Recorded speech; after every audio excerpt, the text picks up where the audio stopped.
A wheelchair, a 40-foot drop. A woman screaming into a storm that swallowed every sound she made. Ethan Cole saw it from the far end of the pier, the chair moving too fast, the woman's arms fighting something she couldn't stop, the black edge of the world rushing up to meet her. He didn't think. Thinking gets people killed. He ran. If this is the kind of story that reminds you why ordinary people do extraordinary things, hit like, drop your city in the comments so I can see how far this reaches, and follow along. You don't want to miss what happens next. The storm had been building since mid-afternoon, the kind that rolled in off the coast without much warning and turned the whole city gray inside of an hour. By 9 o'clock, the rain was coming sideways, and the old municipal pier on the south end of Harwick Bay was exactly the kind of place no sane person had any business being. Ethan Cole was there anyway. He came here sometimes when the apartment got too small, which happened more often than he liked to admit. 460 square feet with one bedroom, a bathroom where the hot water ran out in 6 minutes on a good day, and a daughter who'd been coughing more than usual this week. When the walls started pressing in and the numbers on his phone's banking app stopped making sense, he'd drive to the pier and just stand in whatever weather was happening and breathe. It wasn't a healthy habit. He knew that. His former therapist, the one the VA had assigned him for 8 sessions before his coverage ran out, had called it avoidance behavior dressed up as resilience. She wasn't wrong, but she also didn't have a 7-year-old with a congenital heart defect and a stack of medical bills that read like a ransom note. He was leaning against one of the old pier posts, collar up, rain soaking through the back of his jacket because the collar didn't do much, when he heard the sound. Not a scream exactly, more like a voice trying to become a scream and not quite getting there. Something raw and desperate, swallowed almost immediately by a gust that bent the pier light sideways. He turned. The wheelchair was 50 yards down the pier, moving fast. Too fast. The woman in it had both hands on the wheels, but she wasn't guiding it. She was fighting it, and she was losing. Something was wrong with the chair. Even from that distance, Ethan could see it wasn't responding the way it should. It was tracking straight for the railing at the far end, and the railing was old iron that hadn't been inspected in probably 15 years, and beyond it was 40 feet of nothing, and then the black water of Harwick Bay. Ethan was already moving before his brain had finished processing the picture. He wasn't in shape the way he used to be. 4 years out of the Navy, and the body had accumulated a different kind of wear, not soft exactly, but tired, with a left knee that ached in cold weather and a shoulder that clicked when he reached too far overhead. He'd lost the precision, but the instinct was still there, buried under everything else, and it surfaced now without asking permission. He ran. The pier was slick with rain, and he nearly went down twice in the first 20 yards, one hand slapping the railing to keep his balance. The woman was screaming properly now, the sound breaking loose when the wind shifted for a moment, and it was the most purely terrified sound he'd heard since places he didn't think about anymore.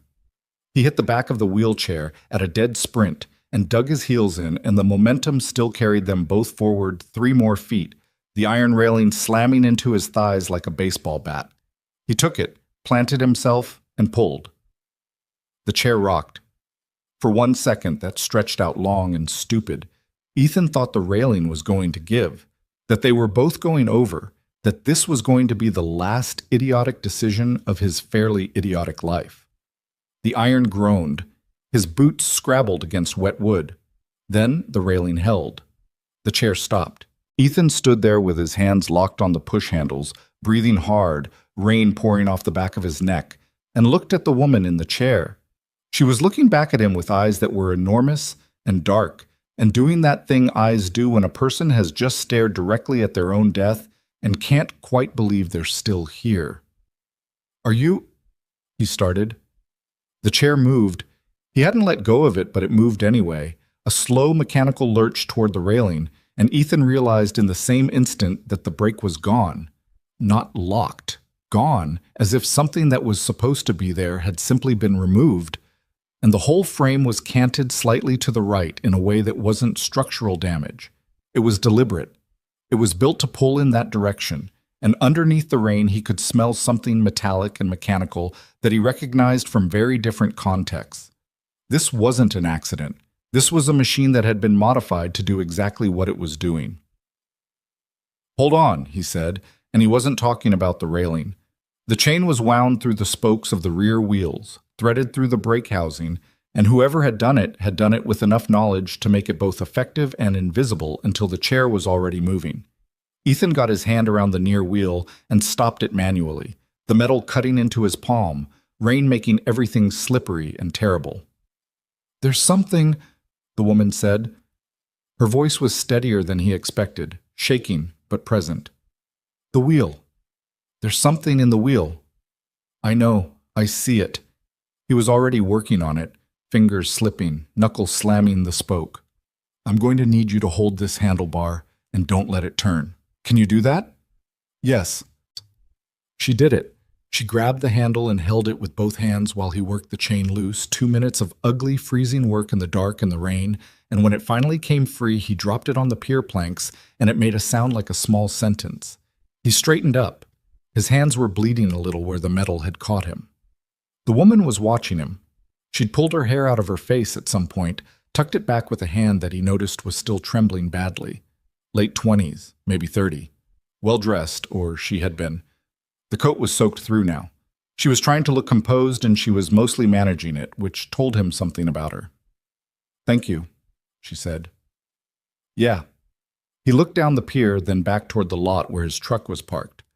"We should get off this pier. Whoever set that up might still be—" "I know they're still here." She said it quietly, like it was a fact she'd already organized inside herself and wasn't happy about. "There was a man near the entrance to the pier when I came out. He watched me go by and didn't say anything, and I thought—" She stopped. "I should have turned around. How'd you end up out here at 9 o'clock in a storm?" "I received a message," her jaw tightened, "from someone I believed I could trust. I'm reconsidering that belief." Ethan looked at her for a moment. The rain had eased slightly, from violent to merely miserable, and in the sickly orange light from the one functioning pier lamp he could see her more clearly. She was controlling her fear the way people control it when they've had practice, which meant this wasn't the first time someone had put her in a dangerous situation. "Can you move the chair yourself?" he asked. "Yes, the motors weren't the problem. Okay? Stay close and stay behind me and tell me if you see anything that doesn't look right." "Most things right now don't look right." "Fair enough." He got her off the pier without incident, which he was grateful for and suspicious of in equal measure. The lot was empty except for his truck and a gray sedan parked near the entrance with its lights off, which hadn't been there when he arrived. He clocked it and kept his body between it and her, and they reached the truck, and he got the chair loaded into the bed with the ease of someone who'd handled awkward equipment in bad conditions enough times that it was muscle memory. When she was in the passenger seat, he sat behind the wheel for a moment without starting the engine. "You need to call the police," he said. Something shifted in her expression. "No." "Someone just tried to kill you." "I'm aware of that." "So call, I can't." She said it with a flatness that closed the door on the argument.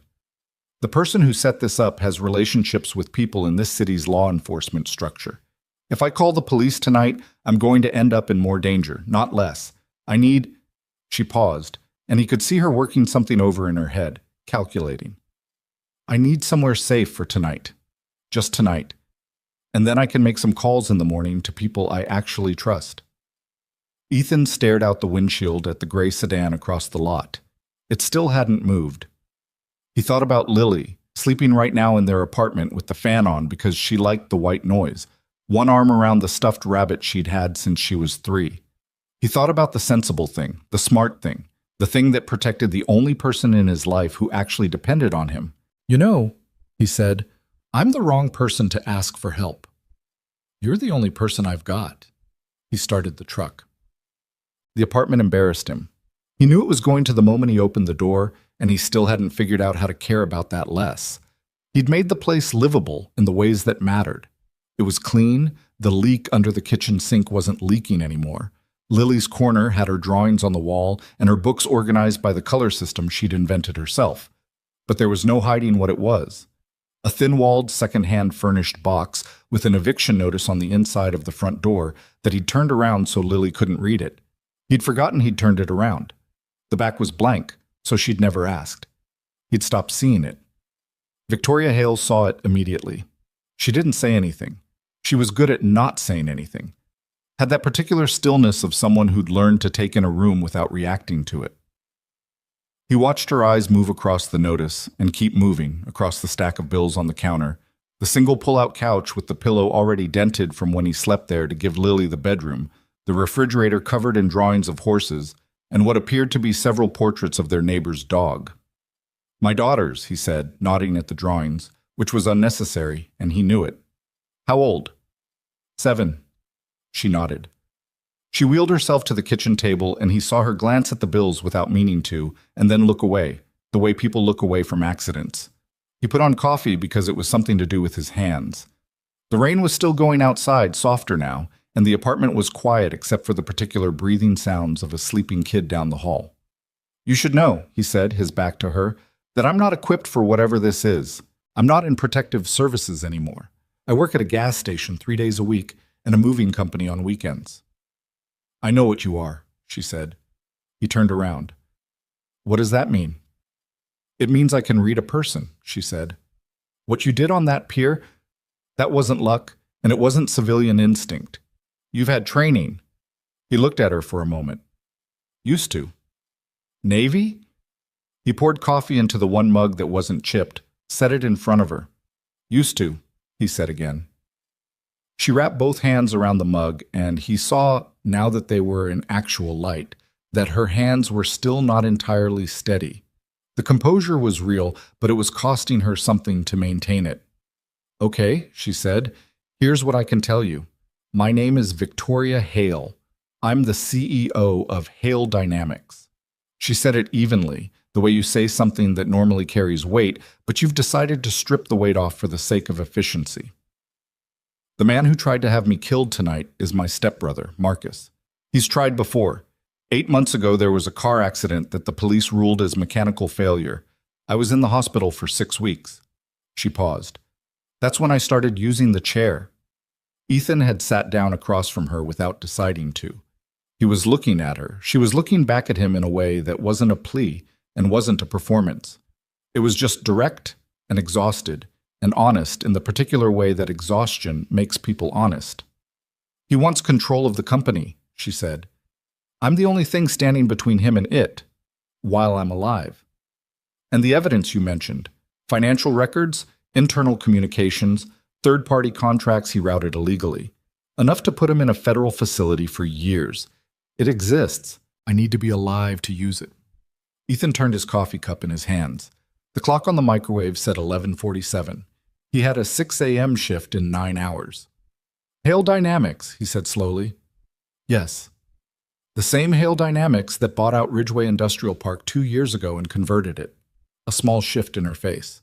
Something that wasn't quite guilt, but was adjacent to it. "Yes? There was an auto shop on that property. Becker's. About 40 workers." She was very still. "My boss was Gene Becker. He was 62 years old. He'd built that shop from scratch. He had 9 people who'd worked for him for more than a decade." Ethan's voice stayed level. He was good at keeping his voice level. "When the buyout happened, they were given 4 weeks' notice and 1 month's severance. Gene tried to fight it. There were lawyers." He set the cup down. "There wasn't anything at the end of the lawyers." Victoria held his gaze. She didn't look away, which he half expected her to do, and she didn't rush to explain herself, which he also half expected. "I know," she said. "You know." "The Ridgeway acquisition was Marcus's project. He managed it through a subsidiary I didn't have direct oversight of. I found out about the conditions of the buyout afterward." She paused. "That isn't an excuse. I should have known. I should have been paying closer attention to what was happening inside my own company. I wasn't, and people were hurt by it, and I—" She stopped. Started again. "I know that doesn't undo anything." Ethan looked at her for a long time. Outside, the rain had dropped to a faint percussion against the window. Down the hall, Lily made a small sound in her sleep. Nothing alarming, just the unconscious adjustments of a child shifting positions, and both of them went still for a moment, listening, until the silence resettled. "The couch pulls out," Ethan said finally. "You can have the bedroom. It's small." "I can take the couch." "You can't get the chair through the couch. It's not set up right. Take the bedroom." He said it the way he said most things, without ceremony, with a finality that wasn't harsh but made it clear the topic was done. She looked at him with something in her expression that he didn't have a word for and didn't try to find one. "Why are you doing this?" she asked. He picked up his coffee cup. "Honestly, I don't know yet," he said. "Ask me in the morning." He pulled out the couch. He lay on top of the blanket with his boots still on and his eyes on the ceiling, listening to the rain and the breathing of the walls, and thought about a gray sedan in an empty lot, and 40 feet of cold water, and a woman with steady hands that shook. Sleep didn't come for a long time. When it finally did, it didn't stay. He woke up at 5:15 without an alarm, the way he always did, some internal clock that the Navy had installed and never bothered to uninstall. The apartment was still dark. The rain had stopped at some point in the night and left behind that particular quiet that follows a storm. Not peaceful exactly, more like the world catching its breath. Ethan lay on the pull-out couch for a moment, staring at the water stain on the ceiling that he kept meaning to patch and kept not getting around to, and ran through what he knew. A woman was asleep in his daughter's bedroom. Someone had tried to kill her.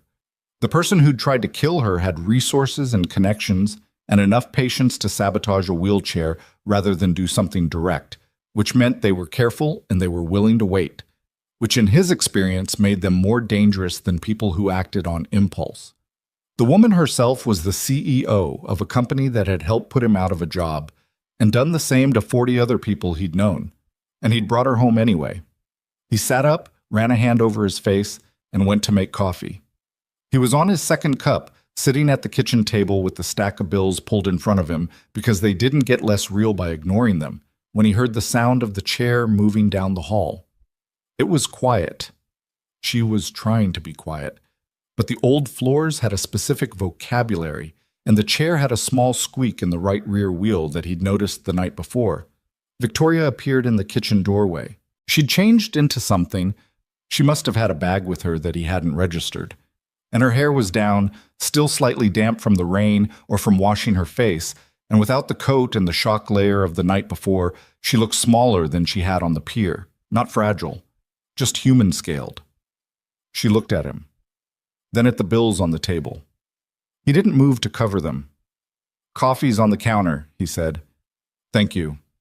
She got herself a cup. He noticed she didn't ask where anything was, just looked until she found it, independent in the specific way of someone who'd learned early that asking for help came with costs. She brought it to the table and sat across from him the way she had the night before, and for a moment neither of them said anything. "How's your hand?" she asked.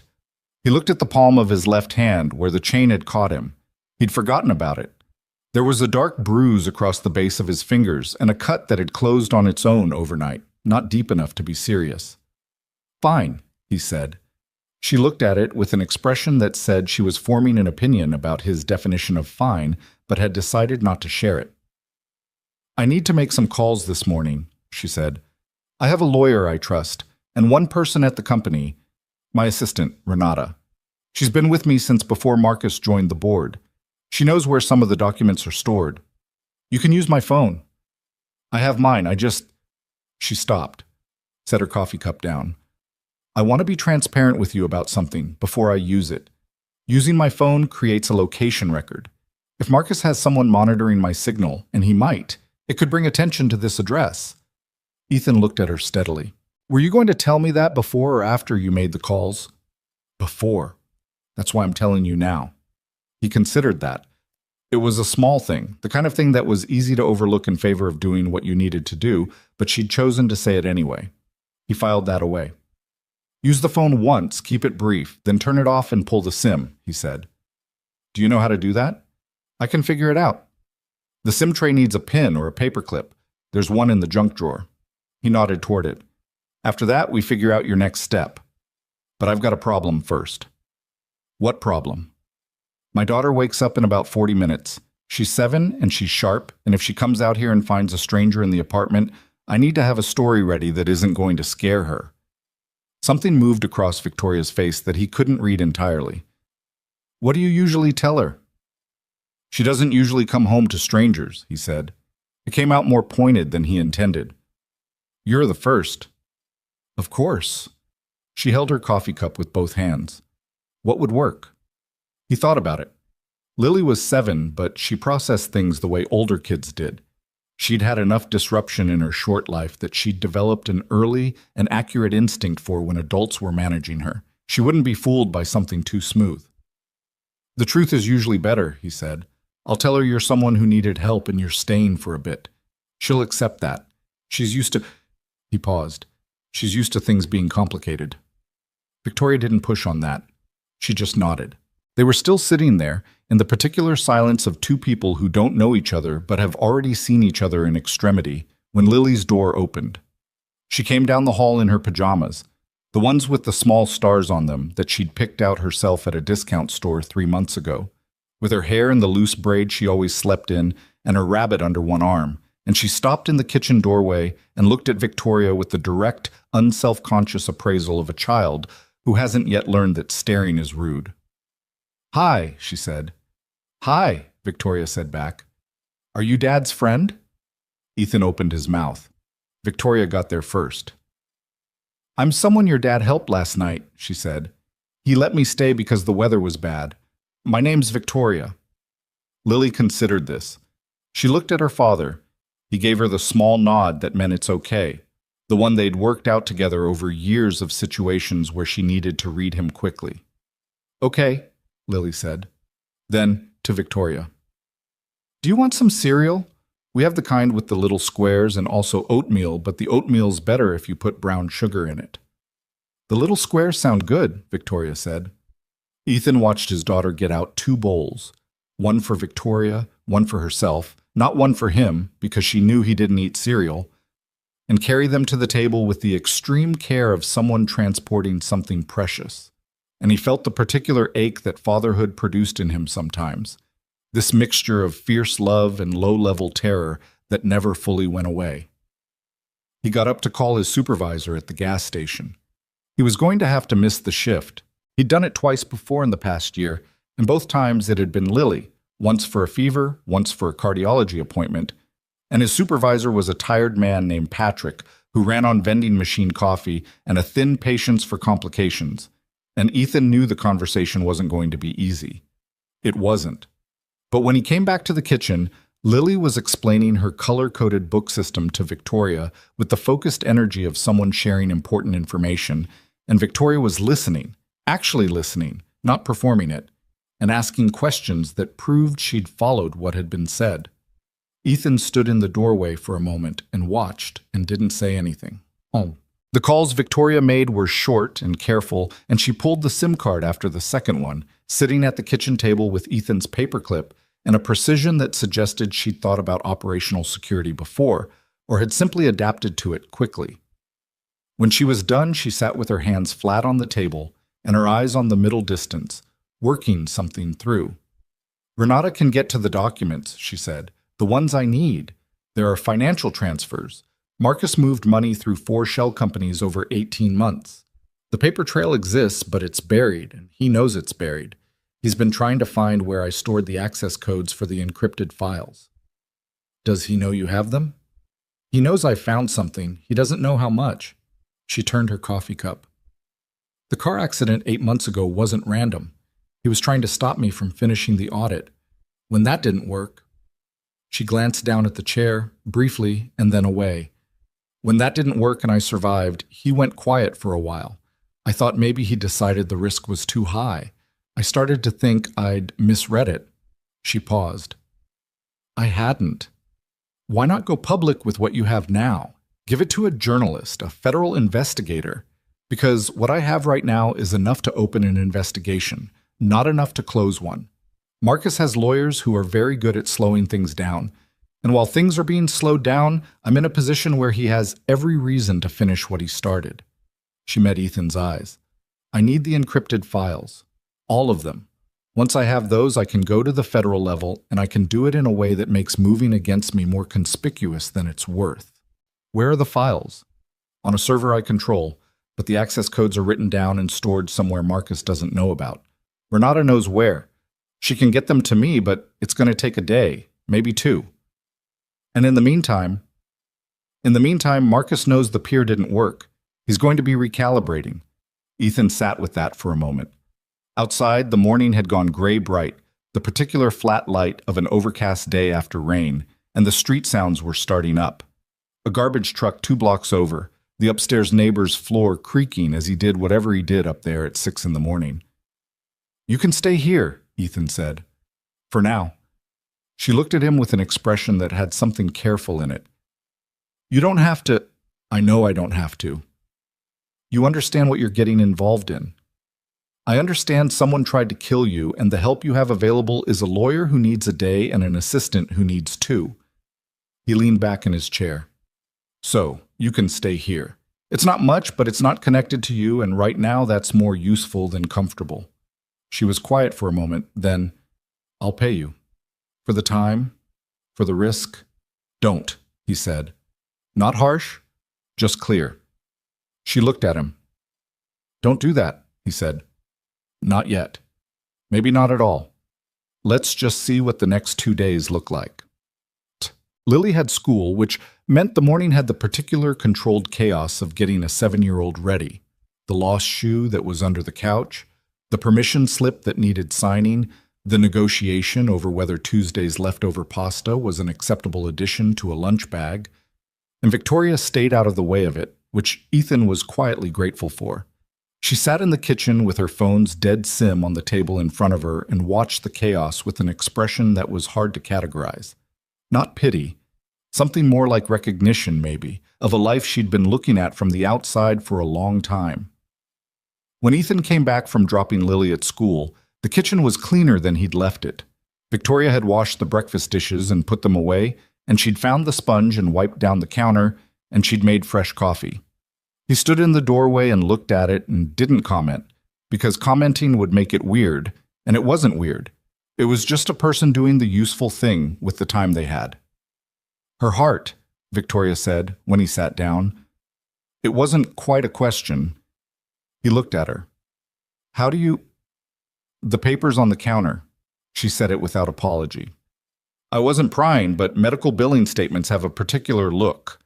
And last night when you mentioned your daughter, you said she'd been coughing." He thought about being annoyed and decided it wasn't worth the energy. "Congenital defect," he said. "She's had it since birth. It's manageable for now, but there's a procedure, a specific surgical correction, that she's going to need in the next 12 to 18 months, or the window closes and the options get a lot worse." "What does the procedure cost?" He looked at her steadily. "A lot more than I have." "How much more?"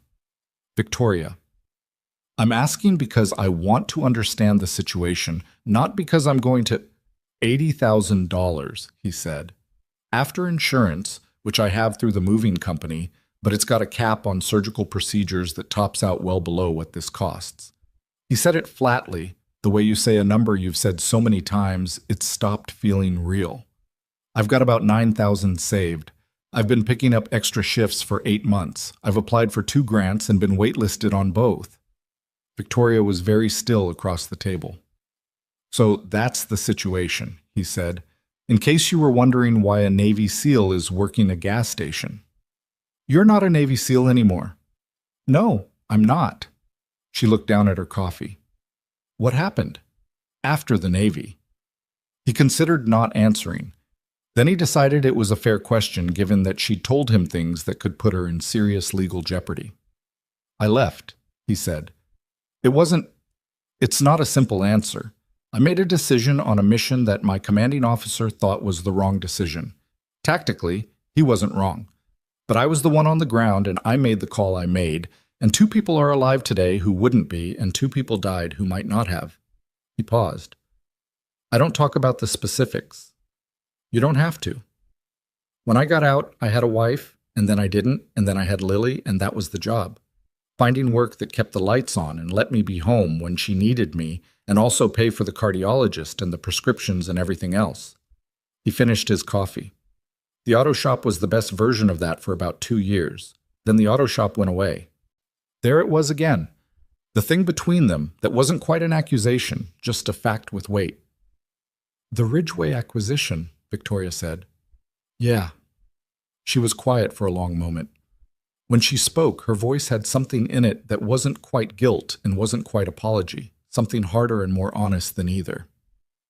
I built Hail Dynamics into what it is by being very good at seeing the numbers and very bad at seeing what the numbers represented. Revenue, acquisition targets, market position. I understood those. I could read a balance sheet in 10 minutes and tell you exactly where the inefficiencies were. She paused. What I wasn't doing for a long time was understanding that the inefficiencies were people, that the restructuring costs were people's livelihoods.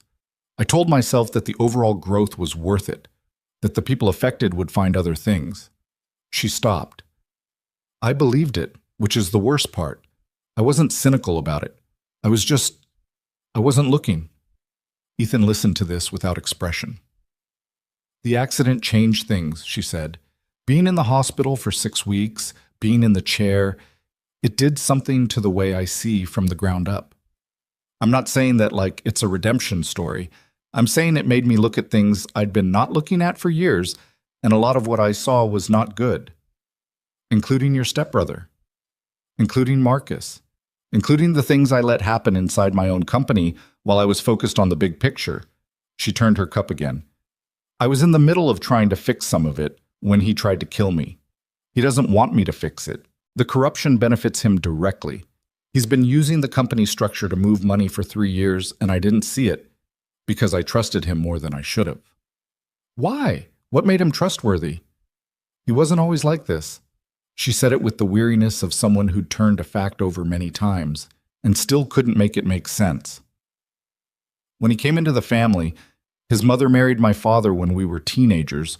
He was just a quiet, ambitious kid. We weren't close, but we weren't enemies. When I took over the company after my father's death, I brought Marcus onto the board because he was family, and he was competent, and I thought— She stopped. I thought I was doing the right thing by him. And instead he spent 3 years deciding he deserved the whole thing. Ethan was quiet for a moment. Outside, a car alarm went off briefly and then stopped. People who think they deserve something they haven't earned are the most dangerous kind, he said. I've seen it. The ones who want what they want because they've convinced themselves it's owed to them. They don't have any ceiling. No, she said. They don't. By afternoon, Ethan had worked out a rough shape of the next 48 hours in his head, the way he used to work out the structure of an operation. Not rigid, because rigid plans broke, but a framework with enough flexibility to adjust when something changed, and something always changed. Victoria needed the documents. The documents needed 2 days. In those 2 days, Marcus was going to be looking for her, which meant looking for anything anomalous. Her usual patterns, her known contacts, anywhere she might go to ground. The apartment on Callaway Street, 1 block from an elementary school, currently occupied by a single father and his kid, was not going to be on that list. That was the advantage. The disadvantage was that Ethan had no way to know what Marcus's network actually looked like, how many people he had access to, what kind of surveillance capability he was working with. Victoria knew more about that than he did, and in the early afternoon they sat at the kitchen table with a legal pad and she told him everything she knew about her stepbrother's operations, while he listened and made sparse notes. Marcus had 3 people Ethan would call fixers, people who did things that needed to stay at arm's length from the executive. One of them, a man named Slade, who Victoria knew only by his last name, was the one who'd been coordinating the physical attempts. The pier was his work. The car accident had probably been his work too. What does he look like? Ethan asked. I've only seen him twice, tall, thick through the shoulders, late 40s. He has a burn scar on his left forearm. She paused. He was military, I think, or he presents that way. What way is that? The way you do, actually, quiet until he's not, aware of the room. Ethan noted that and moved on. Marcus himself had a lawyer, a man named Desmond Carr, who worked out of a downtown firm that also had 3 retired city officials as consultants, which was why Victoria didn't trust the local police in this situation. She'd given him the name without him asking, which meant she understood exactly what he was trying to build a picture of. By the time Lily came home from school, they had 4 pages of notes and a slightly clearer sense of the shape of what they were dealing with. It wasn't reassuring, but formless fear was worse than a fear that had edges. Lily burst through the door with the focused energy of a child who'd been sitting still for 7 hours and was done with it, and she dumped her backpack on the floor, which she knew she wasn't supposed to do, and then remembered Victoria and looked toward the kitchen with the expression of a kid recalibrating. "Is she still here?" Lily said in a loud whisper directed at her father that Victoria could absolutely hear. "Inside voice," Ethan said. And yeah.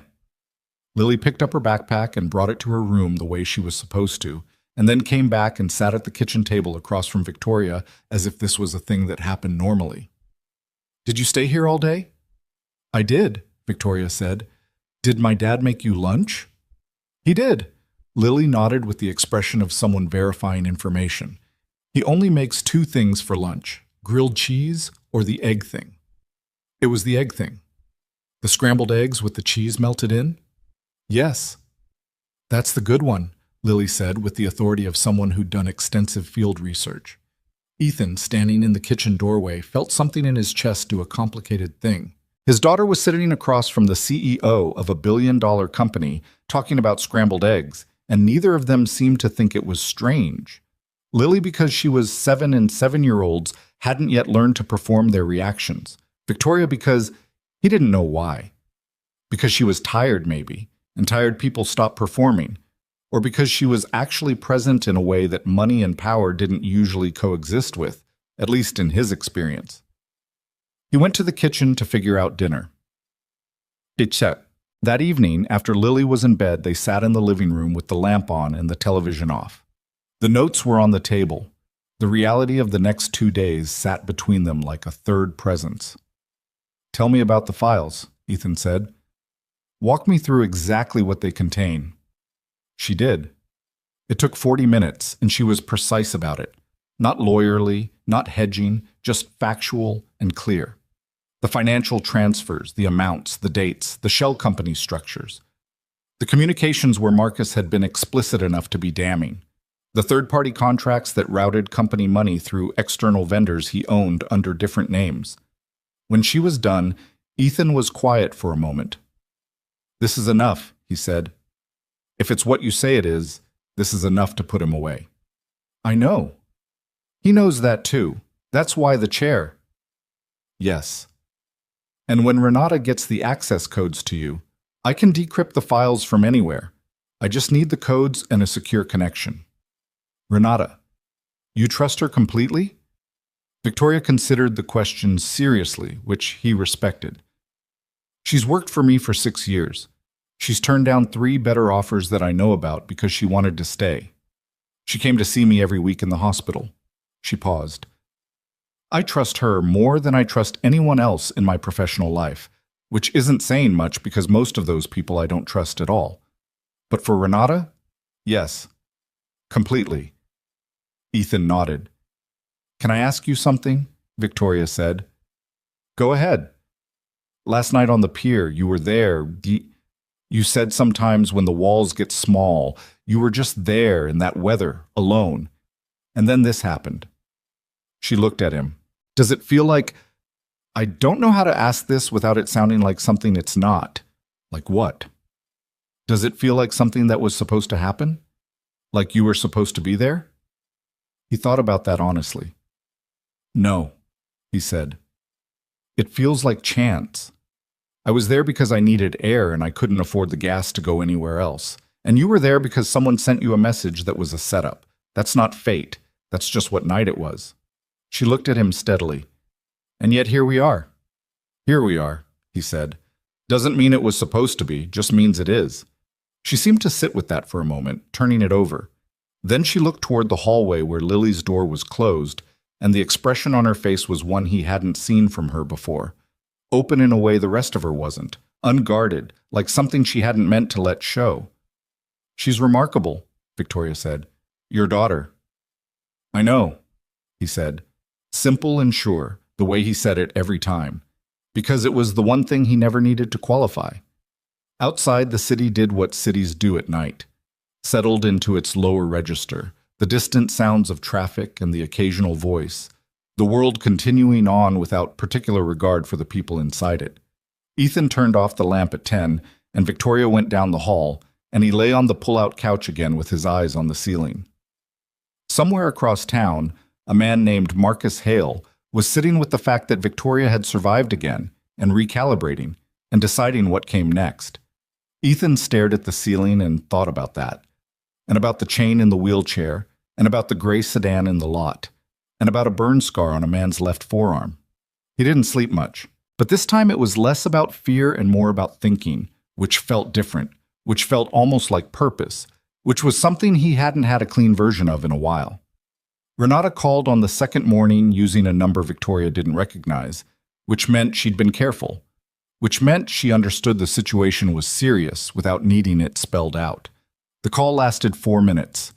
Victoria listened more than she spoke, and when she hung up, she sat with the dead phone in her lap and her eyes on the kitchen window and didn't say anything for a moment. Ethan waited. "She has the codes," Victoria said. "She pulled them from the location last night, but she's being watched." "Watched how?" "Someone's been outside her building since yesterday afternoon.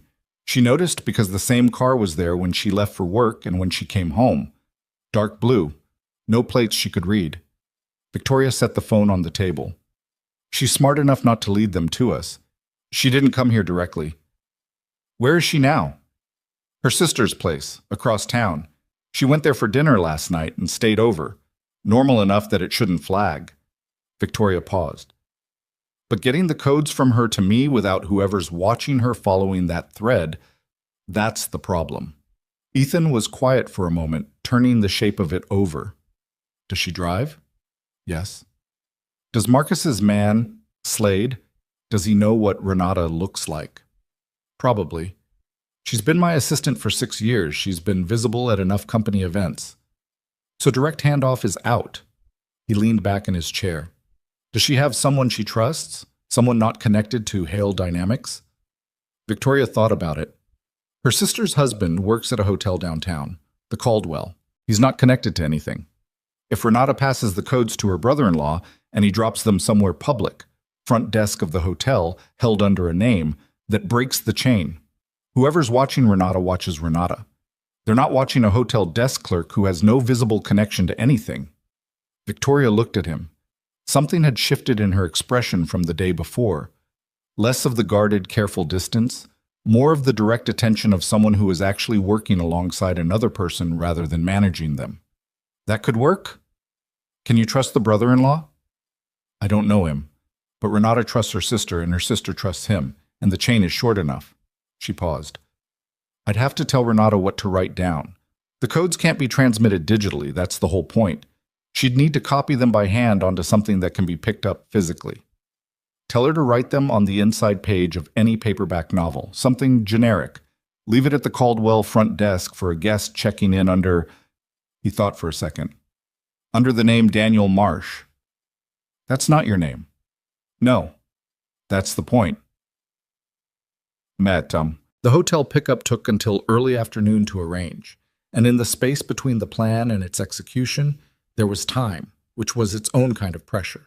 Time in a small apartment with a woman he'd known for 2 days, the legal pad on the table between them filling up with notes, the morning moving through the windows at its own pace, regardless of what either of them were feeling about it. They worked. That was the honest word for it. Victoria went through everything she knew about Marcus's financial structure. Dates, amounts, the names of the shell companies, and the banks he'd used, and Ethan mapped it on the legal pad in the shorthand he'd developed in the Navy for keeping operational information organized in his head. It wasn't elegant, but it was useful, and Victoria understood useful, and they fell into a rhythm that felt natural enough that the strangeness of the situation receded to the background. Around 10, she made a mistake on one of the dates, gave him the wrong year on a transfer, and he caught it because it conflicted with something she'd said the night before, and he mentioned it, and she stopped and went back through it and realized she was wrong, and said so. "You have a good memory," she said. "I have a trained memory. Different thing." "What's the difference?" "Good memory is natural. Trained memory is what you get when forgetting something could get people killed." He said it without drama, as a fact. "You stop forgetting." She was quiet for a moment. "Were you good at it? The operational part?" "I was good at the parts that required patience and reading a situation, Not as good at the parts that required doing exactly what I was told when I thought what I was told was wrong. That sounds like a character reference and a complaint at the same time. That's more or less what my CO said. He flipped to a new page on the pad. Walk me through the Halcyon group again. You said Marcus set it up 18 months ago. She walked him through it again.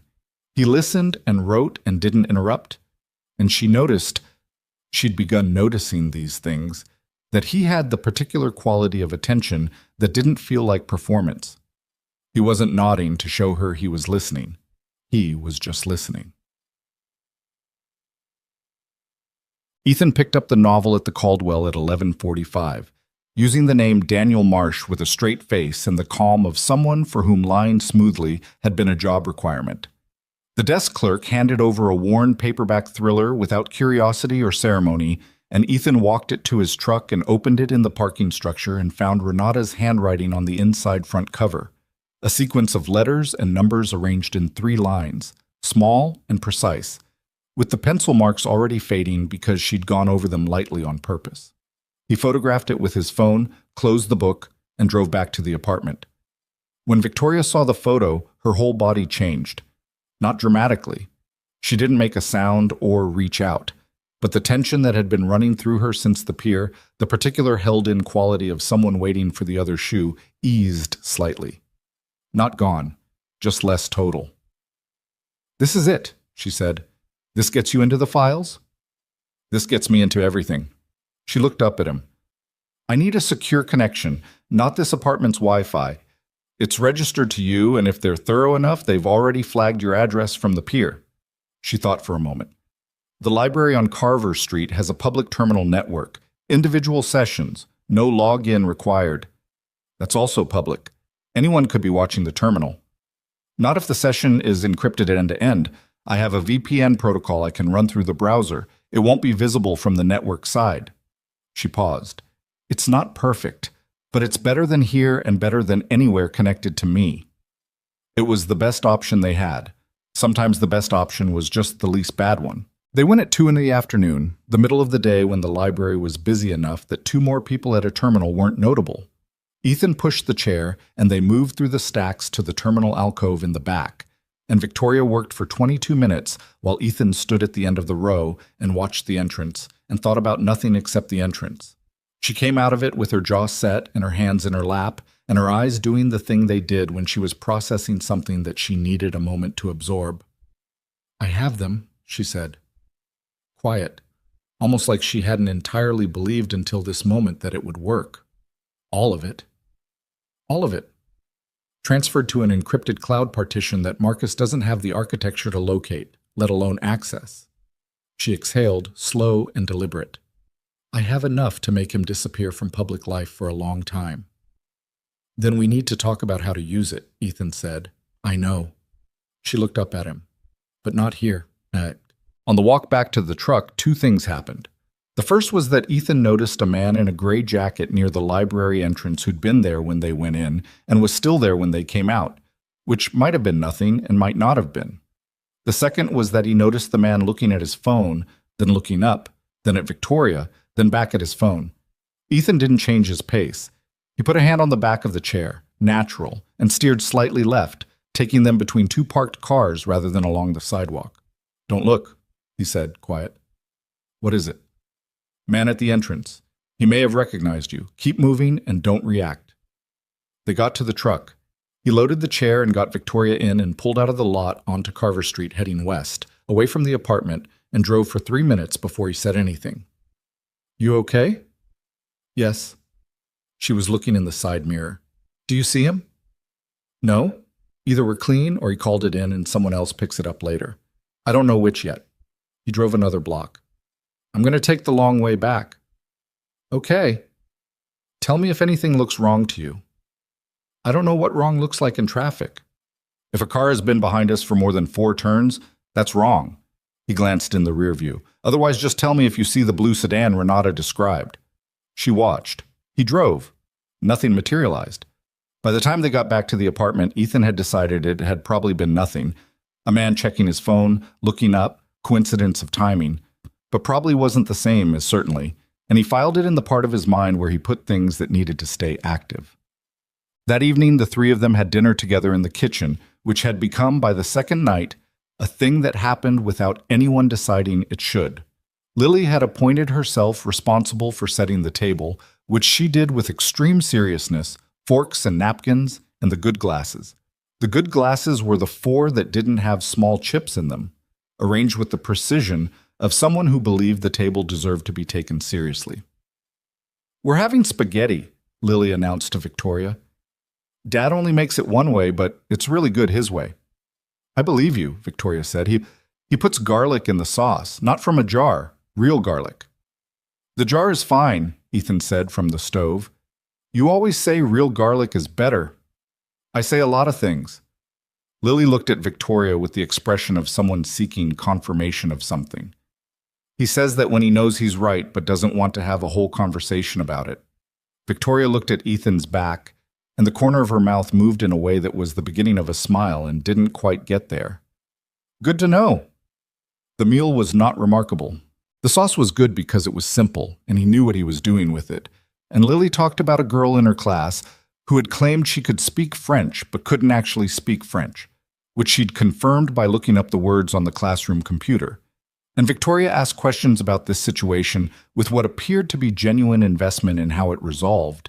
And Ethan ate and listened and didn't say much and felt, for a strange suspended moment, the outline of something that he had stopped letting himself think about.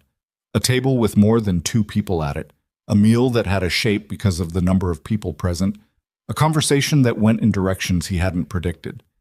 He cleared the plates and told himself it wasn't that, because it wasn't that, and washed the dishes while Lily showed Victoria her horse drawings, the entire portfolio, spread across the table with the explanatory commentary of a curator opening an exhibition. After Lily was in bed, Victoria said, "Tell me about the mission." They were at the table again.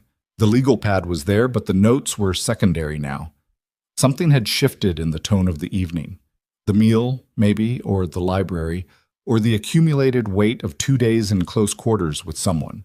The way it made certain conversations easier and certain silences less negotiable. Ethan looked at her. "No, you don't have to. I'm not—" She stopped, started again. "You said you made a decision and teammates died. You've been carrying that since you left. I can see it in the way you talk about the military. Like it's something that belongs to someone else now, someone you don't entirely respect." He was quiet. "I'm not asking to fix anything," she said. "I'm not a therapist. I'm asking because you've listened to everything I've said about Marcus and my company and my failures, and you haven't offered me a verdict about any of it, and I want to do the same for you if you'll let me." Ethan looked at the surface of the table for a moment. Then he said, "There was a family in a building we were moving through, civilian. They weren't supposed to be there. The intelligence said the building was clear.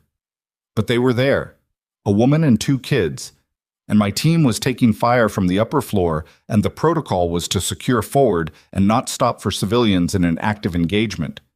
He said it without inflection, which was the only way he'd ever found to say it. "I stopped," he said. "I pulled them out of the room they were in and got them to a back exit. It took 4 minutes." He paused. "In those 4 minutes, 2 of my teammates were in a position they wouldn't have been in if I'd been where I was supposed to be. They didn't make it out of the building." The kitchen was very quiet. "The official finding was that I violated protocol in an active engagement with fatal consequences," he said, "which is accurate. Factually, that is what happened." He looked up. "The woman and the 2 kids got out. I've thought about whether that changes anything, and I genuinely don't know. I've thought about it for 4 years, and I still don't know." Victoria was looking at him with that direct, unperformed attention. "What were their names?" she asked. "Your teammates." He looked at her. "Sandoval and Reyes." "Did they have families?" "Sandoval had a wife and a little girl. Reyes was engaged."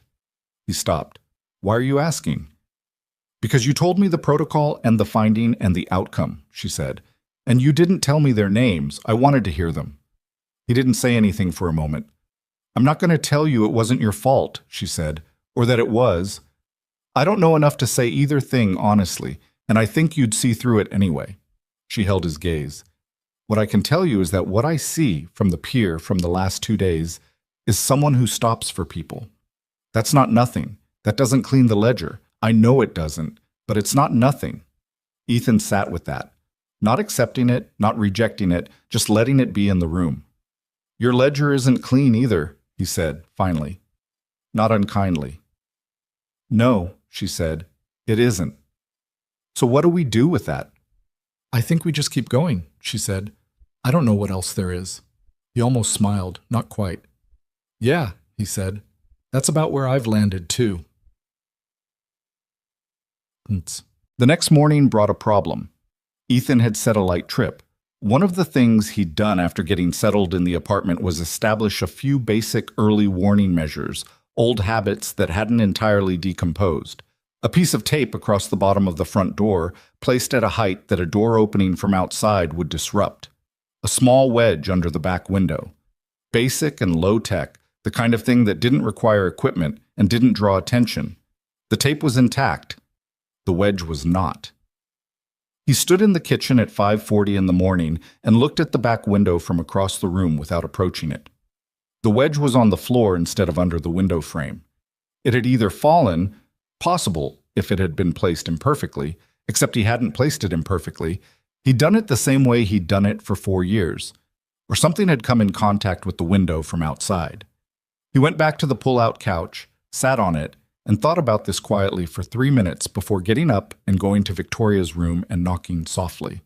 She was awake immediately, which told him she'd been sleeping lightly. What is it? Someone tested the back window last night, he said. I don't know if they got a read on the apartment or if they were just checking buildings in the area, but I want to move today, not here. She didn't argue. She didn't ask if he was sure or tell him he might be misreading it. She just said, where? I have someone. Former teammate. He's out now, runs a motorcycle repair place on the east side. He's got an apartment above the shop and he owes me a favor I've never called in. He paused. I'll call him at 6. He'll say yes.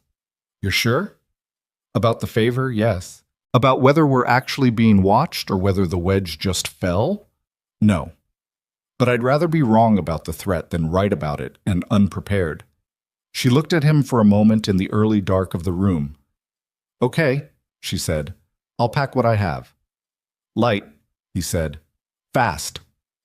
I know fast, she said, and he believed her. Tick. His former teammate's name was Danny Ruiz, and he answered on the second ring at 6:03 with the voice of someone who'd been up for a while or had never gone to sleep. It was hard to tell with Danny.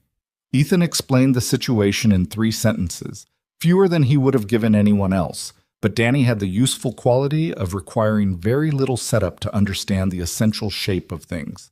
Come now, Danny said. I'll put coffee on. I've got my daughter with me. I'll put more coffee on. The East Side shop was a 20-minute drive, and they made it in the gray early light of a Wednesday morning, with Lily half asleep in the back seat and Victoria in the passenger seat watching the side mirror without being asked. Danny Ruiz met them in the alley behind the shop. A compact, dark-haired man in his early 40s with grease permanently worked into the knuckles of both hands and the calm of someone who'd decided a long time ago that anxiety was inefficient.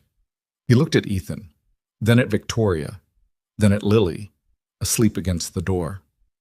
Okay, he said. That was all. The apartment above the shop was 3 rooms and smelled of motor oil and coffee, and it was more space than Ethan's place on Callaway, and it had a back entrance through the roof hatch that Danny showed Ethan immediately without being asked because they'd had the same training and understood the same math. 2 ways in and out. Sight lines on the alley. A neighbor on the left who was a retired woman who noticed everything, which in this context was an asset rather than an inconvenience. Lily woke up when they carried her up the stairs and looked around with the blurry acceptance of a child who'd been moved while sleeping and was prepared to deal with it. She saw Danny and said, "Hi." Danny said, "Hi." She went back to sleep on the couch.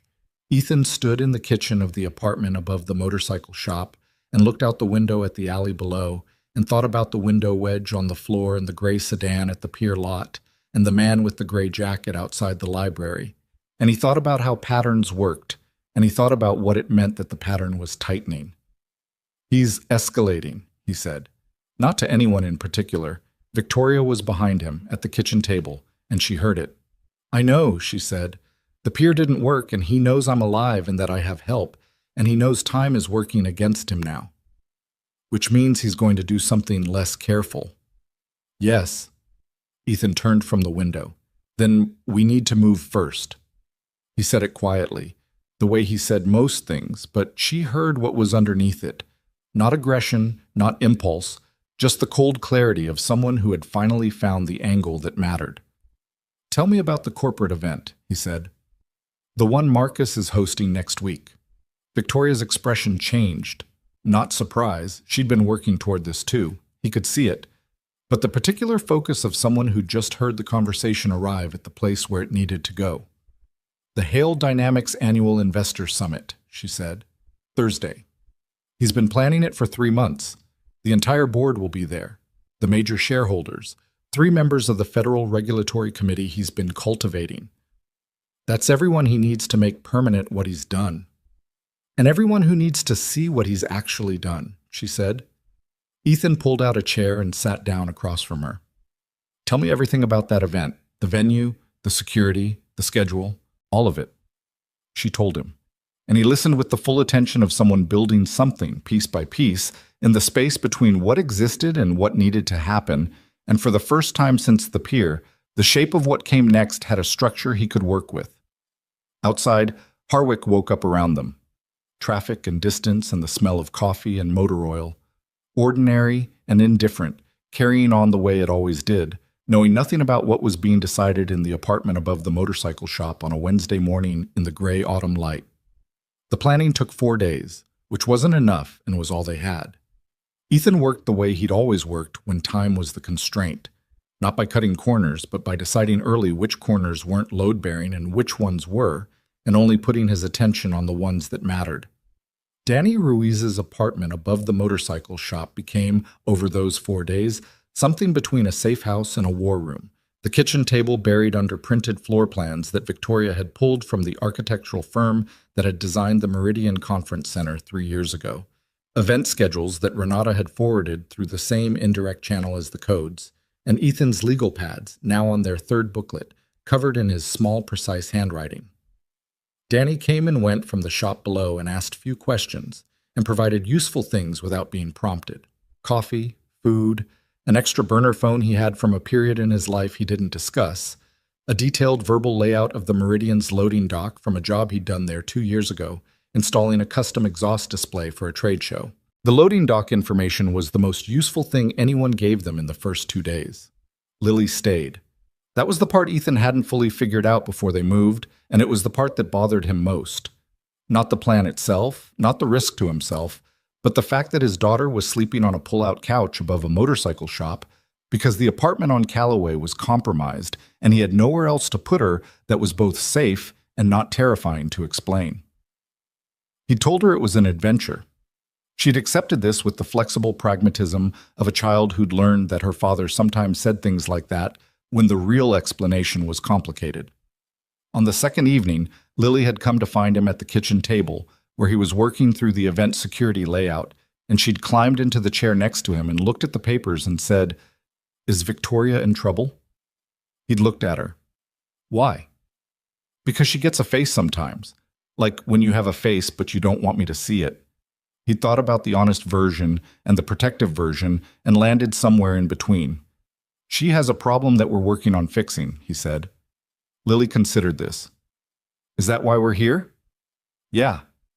She looked at the papers on the table. She couldn't read what they said, but she was looking at them with the seriousness of someone who understood that papers on a table in the middle of the night meant something. Then she said, "She looks at me sometimes like she's trying to remember something." "What do you mean?" Lily thought about how to say it. "Like when Mrs. Patterson looks at the photos in her classroom from when she was young, like that." Ethan didn't say anything for a moment. "Okay," Lily said, apparently satisfied that she'd communicated what she needed to, and climbed down from the chair and went back to the couch. He sat with what his daughter had said for a while after that, and didn't entirely know what to do with it, and went back to the floor plans. The plan had 4 parts, which was 2 more than Ethan preferred, and 2 fewer than Victoria initially wanted. She'd come to him on the second day with a more elaborate version. Layers of contingency, multiple simultaneous actions, the kind of architecture that looked comprehensive on paper and collapsed in practice when the first variable changed. He'd listened to all of it and then said simply, "Too many moving pieces." She'd pushed back. "We only get 1 shot at this." Which is exactly why we need it to be simple enough to survive contact with reality. She'd looked at him with the expression of someone who disagreed but was choosing to listen, which was more than he'd expected, and he'd walked her through why each layer she'd added introduced a new point of failure, and how failure at any single point could compromise the whole structure. "The core doesn't change," he said. "We get you in. You get to the server room and initiate the broadcast. Everything else is what we do if something goes wrong." "And if something goes wrong before we reach the server room?" "Then we improvise." "That's not a plan." "No, it's what happens when plans break down. Having it written on paper doesn't make it more real." He met her eyes. "The plan is simple, because simple is what survives. The thing that gets people through isn't the plan. It's the ability to think when the plan is gone." She was quiet for a moment, then, "You've done this before." "Not this exactly, but something like it." He looked at the floor plans. Enough times to know that complexity is the enemy of execution. She'd let him strip the plan back to its core after that. He noticed she didn't do it reluctantly. She did it the way she made most decisions once she'd thought them through, which was cleanly, without lingering on the version she was leaving behind. What they had in the end was this. The Hale Dynamics Investor Summit was scheduled for Thursday evening at the Meridian Conference Center. A reception at 6, keynote presentation at 7:30, dinner to follow. Marcus would present the company's annual performance in the main ballroom with the board, major shareholders, and the 3 regulatory committee members seated at the front. The presentation would be broadcast on the internal conference network, which fed to screens throughout the venue, including the overflow rooms and the press area. The Meridian's network architecture was connected to a central server room on the building's 2nd floor, standard for a venue of its size, used for everything from the HVAC system to the AV presentation feeds. Victoria knew the architecture because Hale Dynamics had used the Meridian for 3 previous events, and her team had always interfaced with the venue's technical staff. She also knew that the server room had a secondary access panel that bypassed the main security checkpoint, accessible from the stairwell on the building's east side. What she intended to do once inside the server room was simple in conception and difficult in execution. Redirect the internal broadcast feed to play the decrypted financial evidence, the transfers, the communications, the shell company documents, on every screen in the building simultaneously. Every investor, every board member, every regulatory official, every journalist in the press area would see the same thing at the same time, which meant Marcus couldn't suppress it, couldn't spin it in the room, couldn't get ahead of it. "Once it's on those screens," Victoria said, on the 3rd night of planning, "he has no moves. The regulatory people are in the room. The board is in the room. There are journalists present. He can't contain it." "He'll try to have us removed before it reaches that point," Ethan said. "He'll have private security in the building." "I know. Slade might be there." "I know that too." "You understand that between when he realizes you're in the building and when the broadcast starts, there's a window where he's going to do whatever he thinks he can get away with. Which is why you need to be between him and me during that window." He looked at her across the table. "Yeah," he said. "That's why." She held his gaze, not with drama, not with the performed courage of someone convincing themselves, just steady and present and clear-eyed about what she was agreeing to. He'd seen that quality in people before. Not often, but enough to recognize it. It wasn't the absence of fear. It was the decision that the fear was secondary to the thing that needed doing. "Renata will be inside," Victoria continued. "She has a legitimate invitation as a company employee. She'll be our eyes from the inside. She can text me when Marcus is on the stage and when his security is positioned. We need Danny as a second set of eyes on the outside, Ethan said. Building perimeter, specifically the east entrance and the loading dock. You trust him? With my life. He paused. I already have. She accepted this. There's one more thing, she said. She reached into the folder she'd been keeping her printed documents in and slid a single page across the table. I've prepared a letter to the board chair, to the senior regulatory contact, and to 3 journalists I know who cover corporate accountability. It goes out at 7:45, automatically from an account Marcus can't access, whether we succeed in the building or not. It contains a summary of the evidence and the location of the encrypted files. She paused. It's a backup. If something happens to me before the broadcast, nothing happens to you before the broadcast. If it does, she said, with the firmness of someone completing a sentence they'd started, the letter goes out anyway. Marcus still loses. It just takes longer. Ethan looked at the page, then at her. You set this up before you told me about it. Yes. When? The library. I set it up while I was in the secure session. She said it matter-of-factly, and he understood from her tone that she wasn't apologizing for the sequence of decisions, just explaining it. He thought about whether to be bothered by this and decided it was the right call, even if the order of operations had been hers to make unilaterally. Okay, he said. You're not angry. Would being angry change anything? No. Then no. He pulled the page back to his side of the table. 7:45 is our hard deadline. We need to be in that server room and broadcasting before that. If we're not, then the letter handles it. And Marcus knows he's finished either way. Yes? Good, Ethan said. Cornered people are dangerous, but they're predictable. He'll try to run. He looked at the floor plan. Let's make sure he doesn't get to the exits. Thursday came the way significant days often do. Without ceremony, just the next morning following the one before it, the sky doing something gray and non-committal over the city, Danny's coffee thick and too hot, Lily eating cereal at the kitchen table while cartoons played on Danny's small television and Ethan checked the time every few minutes without meaning to.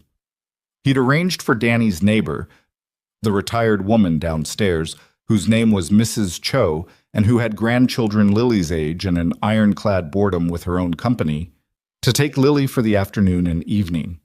He'd explained it as a work event.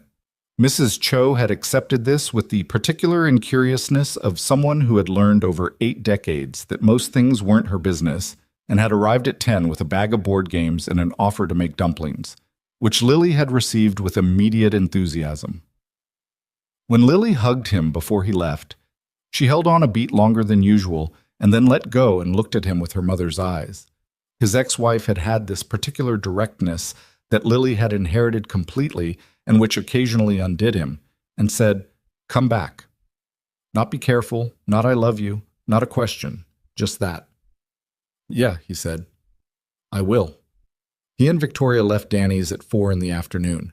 Danny left 20 minutes later in his own vehicle, the plan already distributed between the 3 of them in the simple way Ethan preferred. Each person knowing their piece completely and the adjacent pieces enough to adapt if one failed. The city moved around them on the drive, as it always did, indifferent and ordinary, people driving home from work and picking up kids and thinking about dinner, the invisible routine of a Thursday afternoon that had no idea it was the background of something else. Victoria was quiet for most of the drive, not tense, or not more tense than the situation warranted. She was dressed for the event, which had required a brief stop the previous day at a store where she'd chosen, quickly and without apparent deliberation, something that was appropriate for a corporate function without looking like she was trying to make a statement. She'd emerged from the dressing room in 7 minutes flat, which told Ethan something about how she operated under time pressure. Renata just texted, she said, from the passenger seat. Marcus arrived at the venue an hour ago. He has 4 private security personnel that she can see. Positions? 2 at the main entrance, 1 near the ballroom doors, 1 she hasn't located yet. That's Slade, Ethan said. He'll be somewhere that gives him a view of the space without being a fixed position. He moves. She relayed this to Renata. Renata texted back 30 seconds later. She says there's a man matching the description you gave, tall, burns on the left forearm, in the mezzanine area above the main floor. Mezzanine gives him sightlines on both the main entrance and the ballroom, Ethan said. He'll see you the moment you're in the main hall. So we don't go through the main hall. Loading dock, he said. Danny's already at the perimeter. Once we're in through the east entrance, we take the stairwell to the second floor before we are visible to anyone in the event space. She had her phone in her lap and was typing to Renata. She can create a distraction at 7:15. She'll tell Marcus's assistant that there's a question about the presentation slides. It's the kind of thing his assistant always escalates to him directly, and it'll pull Marcus off the stage for 5 minutes before the keynote. 5 minutes is enough if we're already in position. He glanced at her. Tell her not to overdo it. A small distraction looks like a distraction. A big one looks like a signal. Victoria typed it, sent it, put the phone face down on her knee. Then she looked out the window at the city going by and said, without particular drama, I'm scared. He glanced over. She was still looking out the window. That's fine, he said. I know it is. I'm just... She paused. I've never done anything like this. Nobody has until they have to. That's not as reassuring as I think you meant it to be. I know, he said, but it's the true version. She turned from the window and looked at him. Are you scared? He thought about whether to be honest and decided there was no point being anything else at this stage. A little, he said, not the way I used to be scared before operations. That was different, more acute, more physical. This is more like, he searched for the word, concerned. I'm concerned about the parts I can't control. Which parts? Slade, whether he has more people inside than Renata can see, whether Marcus panics before we want him to. He checked the mirror out of habit. The parts that are going to be what they are, regardless of what we plan. And you can operate through that? I've been operating through that for 4 years, he said, just on smaller things. But the loading dock was on the building's northwest side, accessible from a service road that wasn't monitored by the venue's primary camera system. Something Danny had confirmed from his reconnaissance of the building's exterior over the previous 48 hours. Danny was parked on the service road when they arrived, his truck looking like exactly what it was, a working man's vehicle in a place where working men had business. He got out when he saw them pull in and walked over with his hands in his jacket pockets and the unhurried movement of someone who wasn't performing calm, just actually had it. Loading dock is clear, he said. Security ran a pass about 20 minutes ago, hasn't been back. East stairwell door. The latch is worn. It doesn't catch clean unless you pull it hard from outside. From inside, it should open without any resistance. Fire egress, Ethan asked. Clear on all 4 sides. I put eyes on the east and north. The south side has a catering van parked against it that limits exit options, but I don't think we're going that way anyway. No. Ethan looked at the building. Slade's on the mezzanine. If he comes for us, he's going to come from above or from the main floor. He won't know about the server room until the broadcast starts. And when the broadcast starts? Then everything changes and we improvise. He looked at Danny. You stay on the perimeter. If anything comes out of the building that shouldn't, you call me. If I call you and say Lily, you go get her from Mrs. Cho and you drive north and you don't stop. Danny looked at him for a moment with the flat, uncomplicated steadiness of someone who'd been asked to do hard things before and found them within his capacity. Got it, he said. Then he looked at Victoria. Take care of him, he said. He's bad at asking for help. Victoria looked at Ethan. I've noticed, she said. They went in through the loading dock at 6:40, which gave them 50 minutes before the keynote and 35 minutes before Renata's distraction. The dock was active with catering staff moving between the service kitchen and the ballroom, and in the particular organized chaos of an event in setup, 2 more people moving through with purpose didn't register as wrong. Ethan had learned that particular lesson early in his operational career. The best way not to be noticed in a busy environment was to move like you belonged there. And the way you moved like you belonged somewhere was to actually have somewhere you were going and to go there directly. They reached the east stairwell without incident. The door latch was exactly as Danny had described. Worn, slightly sticky, opened with one firm push. The stairwell smelled of concrete and cleaning product and was empty. the way service stairwells at events always were, all the human traffic running through the front of the house. Second floor, server room. The door had a keypad that Victoria had the code for. She'd gotten it from the venue's technical coordinator 3 months ago for a previous event and confirmed with Renata 2 days ago that it hadn't been changed. It hadn't been changed. The room was small and dim and warm with the heat of running equipment, racks of servers along both walls, the AV switching unit in the far left corner, which was what they needed. Victoria went to it while Ethan stood at the door, one hand on the handle, watching the gap at the bottom for shadow movement. "How long?" he asked. 10 minutes to set up the redirect. 3 to initiate. She was already working, her hands moving over the panel with the practiced efficiency of someone who understood the system she was working with. Maybe 8, if everything behaves. He watched the gap at the bottom of the door. Everything never behaves. Then 10, she said. Hold the door. He held the door.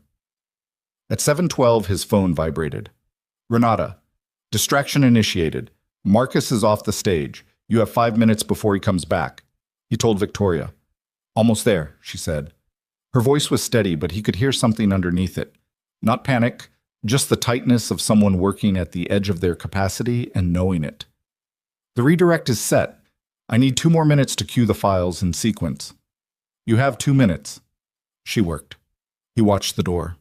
Somewhere below them, the event was moving through its early stages.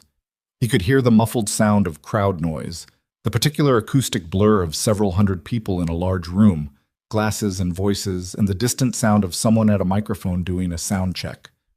At 7:15, his phone vibrated again. Danny. Someone just came around the east side, tall, jacket, moving fast toward the service entrance, Slade. Victoria, Ethan said. We have maybe 90 seconds. I need 60, she said. You have 60. He heard footsteps in the stairwell. One person moving quickly but not running, the particular cadence of someone who knew where they were going and was trying not to announce themselves. Ethan stepped away from the door and put himself to the side of it, back against the server rack, and waited. The door opened fast and hard, the way it would if someone expected resistance and wasn't getting it, and Slade came through already moving, already looking toward where Victoria was. He'd targeted her as the priority, which was the tactically correct call and was also the mistake, because it meant his attention committed before he'd fully cleared the room. Ethan came off the rack and hit him from the side, not with full force, the space was too confined for that, but targeted, the way that training made targeting automatic, and they went into the far server rack together with a sound like the world disagreeing with itself. Slade was strong and fast and knew what he was doing. This wasn't a clean takedown, it was a scramble in a small warm room between two people who both understood how bodies worked and were both willing to use that understanding badly. Slade got an elbow into Ethan's ribs that took his breath in a way that was going to hurt worse later. Ethan took it and used the contact to redirect the next swing and get behind him, one arm across his throat, the other braced, and Slade went hard against the server rack a second time, and this time his legs decided they were done. Ethan held him down. His ribs were reporting something serious, but the information could wait. Done, he said at Slade's ear. Slade's body was at the specific angle that meant done. Victoria said, from the corner, It's broadcasting. Ethan looked up. The monitor on the AV unit showed the feed, the documents, the financial transfers, the communications, the shell company records, running on every screen in the Meridian Conference Center, every screen in the ballroom, every screen in the overflow rooms, the press area monitors. It's broadcasting, she said again, and her voice had something in it that he'd never heard from her before. Not relief exactly, but the particular quality of something that has been held for a very long time finally being set down. He pulled Slade's hands behind him and used the man's own belt to bind them. Improvised and imperfect, but enough. And then he stood up, and his ribs told him a very clear story about what had just happened, and he told his ribs to be patient. We need to get you down to the ballroom, he said. Victoria was looking at the monitor. On the screen, the documents were running. 3 minutes of material looping. Marcus is going to try to stop it, she said. He can't stop it. It's already in the room. He crossed to her. But you need to be in the room too. You need to be the person they see. Otherwise, it's a data breach with no face on it, and his lawyers spin it as corporate sabotage. She understood this. She'd understood it before he said it. He could tell from the way she straightened and took one breath and became, in a visible and intentional way, the version of herself that ran a company. "Okay," she said. "Let's go." The main ballroom was exactly the kind of controlled chaos that happens when a large room full of people used to being in control of things suddenly isn't. The screens were running. He could see it from the ballroom entrance. The documents scrolling, the numbers, the communications, Marcus's name appearing in context after context that it had no business being in. People were on their phones. People were standing. The 3 regulatory officials near the front were huddled together in the specific posture of people doing rapid professional calculation. Marcus was on the stage.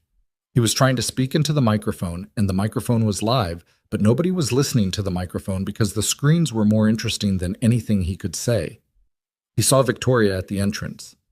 Ethan watched the moment happen, watched Marcus Hale look across the ballroom and see the person who was supposed to be dead standing at the entrance to his event, in the middle of his evidence playing on every screen he owned. And the thing that crossed Marcus's face in that moment was not rage exactly, and not fear exactly. It was the particular expression of someone who has built something elaborate and is watching it understand that it was built on nothing. Victoria walked into the room. She didn't run. She didn't raise her voice. She pushed herself through a crowd that parted, partly because she was in a wheelchair, and partly because there was something in her bearing that made people move. And she went directly to the front of the ballroom where the regulatory officials were standing, and she introduced herself, her actual name, her actual title, the CEO of the company, whose documents were on every screen. And she said, in the clear and even voice of someone who had been preparing this sentence for 8 months, "My name is Victoria Hale. The documents you're looking at are real, they are verified, and I'm prepared to speak with you right now about what they mean." Marcus said something from the stage. Ethan didn't hear what it was because he was watching the room, specifically watching the 2 private security personnel near the ballroom doors who were watching their boss and waiting for instruction. And he was watching a board member near the front who'd pulled out a phone and was already talking to someone. And he was watching the journalists in the press area who had their phones up and were not putting them down. Marcus came off the stage. He came down the side steps quickly, heading toward Victoria, and Ethan moved, cutting through the crowd at an angle that put him in Marcus's path before Marcus had covered half the distance. They were close enough that Ethan could see his face. Marcus Hale was 51 years old and had the expensive, maintained look of someone who'd spent money making sure he looked like he was doing well, and right now none of that was working.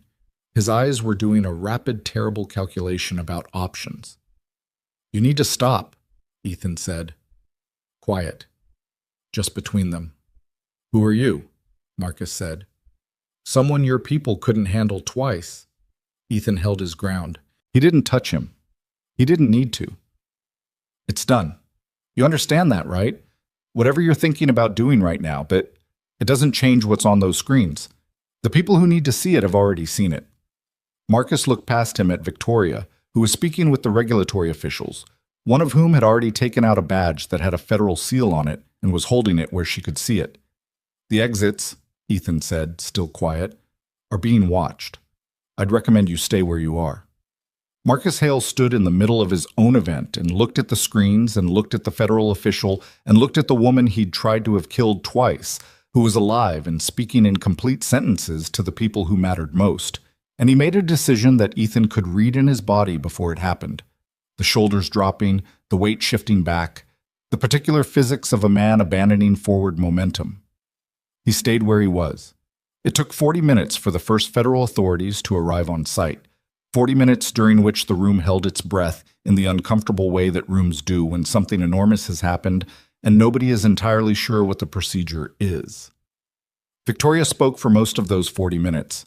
To the regulatory officials, to the board chair who'd separated himself from the cluster of executives and come to find her, to the lead journalist from the press area who had identified herself and been given, with Ethan standing 2 feet away watching the room, a single statement that was careful and complete and said exactly what needed to be said without a word that wasn't necessary.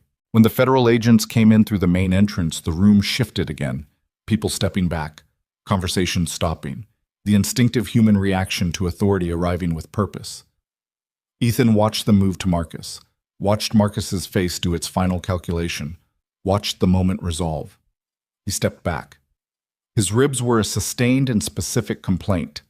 He found a pillar near the wall and put his back against it and breathed. Renata appeared from somewhere in the crowd and went directly to Victoria, and the two women looked at each other for a moment with the expression of people who have been on the same side of something very difficult for a very long time. And Victoria reached out and put a hand on her arm and said something Ethan couldn't hear from where he was standing. He looked at his phone. A text from Danny. Perimeter clear. Slade's man came out the east side and I called it in on the tip line like you said. They're handling it. He texted back, good, thanks. Danny texted back a single character, a period, which, from Danny, was practically a speech. Ethan stood against the pillar in the Meridian Conference Center's main ballroom and watched the controlled aftermath of something falling, all the pieces still in motion, but the outcome no longer in question. And he thought about a woman in a wheelchair on a pier in a storm, and a chain threaded through the spokes of a wheel, and a 7-year-old who had said, come back with the simplicity of someone who expected to be heard. He thought about that. He put his phone in his pocket. He breathed through the ribs, which were manageable, and waited for the room to finish doing what rooms do after the thing that was coming has finally arrived. Victoria found him at the pillar 20 minutes later. She looked exhausted in the specific way of someone who has been holding something up by force of will for a very long time and has just been allowed to put it down. She also looked more present than he'd ever seen her. Not the controlled executive bearing, not the careful management of expression, just a person standing in a room being exactly as tired and relieved and not quite okay as the situation warranted. She looked at him for a moment without saying anything. Ribs, he said, preempting the question her eyes were asking. How bad? Probably 2, maybe 1 and a bruise. I've had worse. You should see a doctor. I will. He looked at the room. Are you done here? The part where you have to be present? For tonight, she exhaled. They're going to want full cooperation starting tomorrow. Interviews, documents, everything. It's going to be a long process. But tonight is done. She looked at him. I want to call Lily. He took out his phone and called Mrs. Cho's number and held it toward Victoria. And she took it and held it to her ear, and when Lily answered on the second ring, Victoria said, Hi, it's Victoria. Your dad's right here. He's fine. We just wanted to check on you. And then she listened, and the expression on her face as she listened to whatever Lily was saying about the dumplings and the board game was the kind of expression that doesn't have a clean name. Something between an arrival and a recognition, a face saying yes, this is what I was missing without knowing I was missing it. She handed the phone back when Lily had said goodnight. She didn't say anything. She didn't need to. Ethan called Danny to come around to the front, and the three of them left through the main entrance into the night air of a city that had no idea what had just changed inside one of its buildings. And Ethan stood on the steps of the Meridian Conference Center and breathed the cool air and thought, very simply and without ceremony, that they had made it to the other side of this, and that the other side felt like standing on solid ground after a long time in water, ordinary and real and sufficient. Just that. Just enough. The hospital released Ethan the following morning with 2 confirmed cracked ribs, a bruise across his left side that had gone the color of a storm cloud, and a prescription for painkillers he filled but didn't take because he needed to be clear-headed for the next several weeks, and clear-headed and cracked ribs were just something you negotiated between yourself. He drove back to Danny's with his left arm braced slightly against the door and the window down because the morning air was cold and clean, and he wanted to feel it. And he thought about the night before in the way he always processed things after they were done. Not reliving it, not congratulating himself, just running through the sequence to see if there was anything he'd missed, anything that had gone differently than it should have, anything that needed filing away for the future. The future. That word had a different texture this morning than it had for a while. Lily was awake when he got there, eating cereal at Danny's table with the self-possessed ease of a child who had decided that wherever her father was, she was home. She looked at him when he came in, and her eyes did the inventory that she'd learned to do without knowing she was doing it, checking him the way he checked rooms, looking for what was wrong before deciding everything was okay. "You're holding your side," she said. Good morning to you too. Are you hurt? A little. It's handled. He sat down carefully, which he tried to do without it looking like carefully, and failed because Lily was watching with the specific attention of someone for whom his well-being was a primary data point. I'm fine, Bug. Everything went okay. She looked at him for another moment. Then she pushed her cereal bowl toward him in the wordless offering that she'd been doing since she was 4. When she'd first understood that giving someone a portion of what you had was a way of saying something that didn't have a word. He pulled the bowl toward him and ate some of her cereal. It was the kind with the little squares. It was fine. Where's Victoria? Lily asked. She had things she needed to handle this morning. She'll come by later. Lily accepted this and went back to her own breakfast, and Ethan sat at Danny's table with his cracked ribs and his daughter's cereal and the particular quiet of a morning that had followed a night that had changed several things, and he let himself sit in it without rushing toward what came next. What came next came quickly anyway, because that's the nature of consequences. They don't wait for you to feel ready. The federal investigation opened formally within 48 hours of the Meridian event. Marcus Hale was arrested on Thursday night and arraigned Friday morning on charges that included securities fraud, wire fraud, embezzlement, and, after Slade cooperated, which he did with the efficiency of someone who had calculated that loyalty to Marcus was no longer a viable financial position, 2 counts of conspiracy to commit murder. The charges were federal, which meant the process was federal, which meant it was going to be long and procedurally complex and ultimately very thorough. Victoria cooperated with everything. She sat across from federal investigators in a conference room at her lawyer's office for 3 days straight, and she gave them everything she had. Every document, every communication, every piece of the financial architecture she'd reverse-engineered over 8 months of quiet, dangerous work.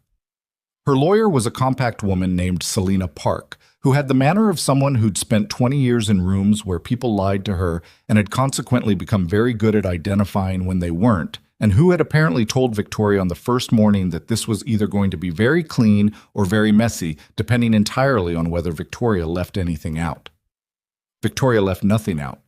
She told Ethan about this on the 4th day, when the immediate intensity of the investigation had settled into the longer rhythm of something that was going to take months to fully resolve, but was no longer in danger of collapsing.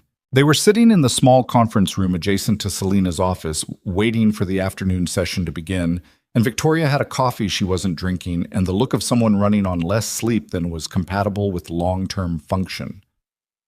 She told me I was either the most honest client she'd ever had or the best actress, Victoria said. What did you tell her? I told her I was too tired to act. She turned the coffee cup. I told them about the Ridgeway acquisition, about the workers, about what happened to Gene Becker's shop.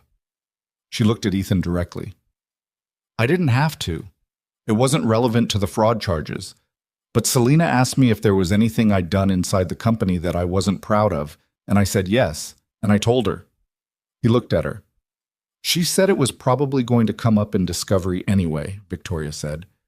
She also said that it was better to have said it first. A pause. I didn't say it because of the strategy. I said it because you were going to know either way whether I had or hadn't. Ethan sat with that.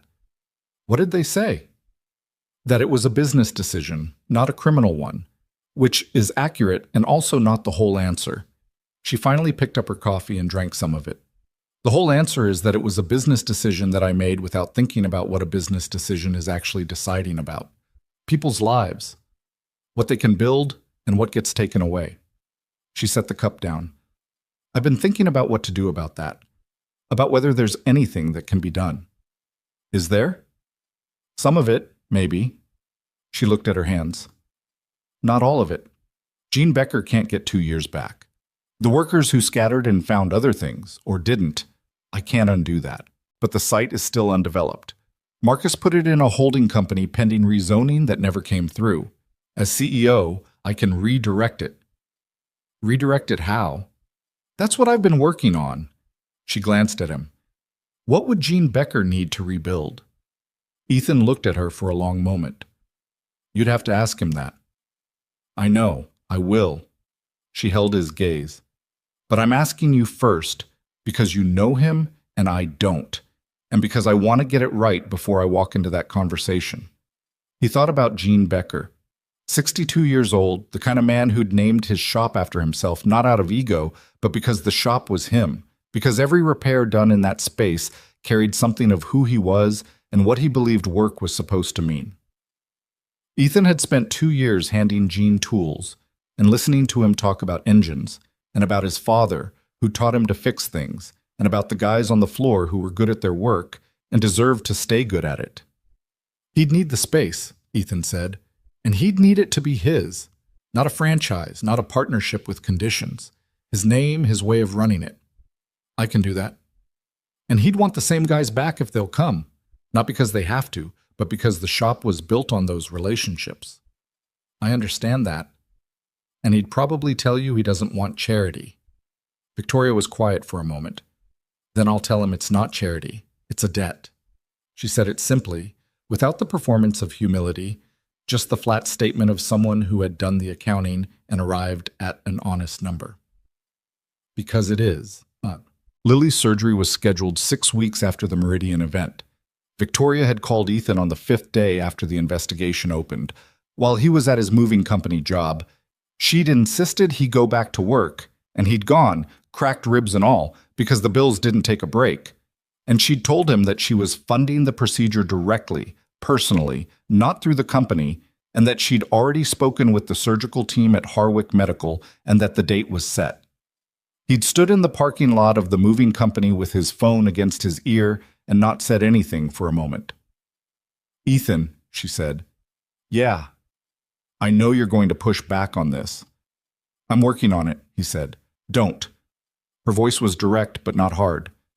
This is not me managing you or buying something. This is me doing the one specific thing that I can do that matters right now. Let me do it. He looked at the sky above the parking lot, which was doing something blue and ordinary. Okay, he said. Okay, she said. He went back inside and finished the shift and didn't tell his coworkers anything. And on the drive home, he thought about what it felt like to have something you'd been carrying put down by someone else's hands, and whether you were allowed to feel relieved without feeling like you'd failed. And he decided, after a while, that maybe those two things didn't have to cancel each other out. Maybe you could be relieved and still be the person who'd kept carrying it until someone helped. Maybe that was just what it looked like when people actually did for each other what people were supposed to do. The surgery was 7 hours. Ethan sat in the waiting room for all 7 of them. He was bad at waiting in the specific way of people who are used to being the person doing something. And he sat in the plastic chair and he drank terrible coffee and he read nothing that he picked up and he checked his phone and put it down and checked it again. And at hour 4, a nurse came out and said things were going well. And he said thank you. And she left. And he sat back down and went back to waiting. Victoria arrived at hour 5. She came through the waiting room doors in her chair and found him and sat beside him, and didn't say anything, just was there, which was the right thing, and which he recognized as the right thing without needing to say so. At hour 6 and 40 minutes, Lily's surgeon came out. He was a calm man in his 50s named Dr. Aldrin, who had the unhurried manner of someone who'd delivered enough news of both kinds that he'd stopped dramatizing the delivery. And he sat down across from Ethan and said that the procedure had gone well, that they'd corrected the defect cleanly, that Lily was in recovery and would be awake within the hour and asking for her rabbit, which they should probably make sure was available. Ethan looked at the surgeon for a moment. She's okay, the surgeon said, slightly redundantly but apparently sensing it was necessary. Yeah, Ethan said. His voice came out rough at the edges. Yeah, okay. He sat there for another moment with his hands clasped between his knees and his eyes on the floor, and Victoria put her hand over his, just that, just her hand over both of his, and he let it stay there, and neither of them said anything, and the waiting room did what waiting rooms do, hummed with its fluorescent indifference to the enormous private things happening inside it. Lily's recovery was 6 weeks of enforced stillness that she found deeply objectionable and communicated clearly and often. She was not a good patient in the sense of being compliant and quiet.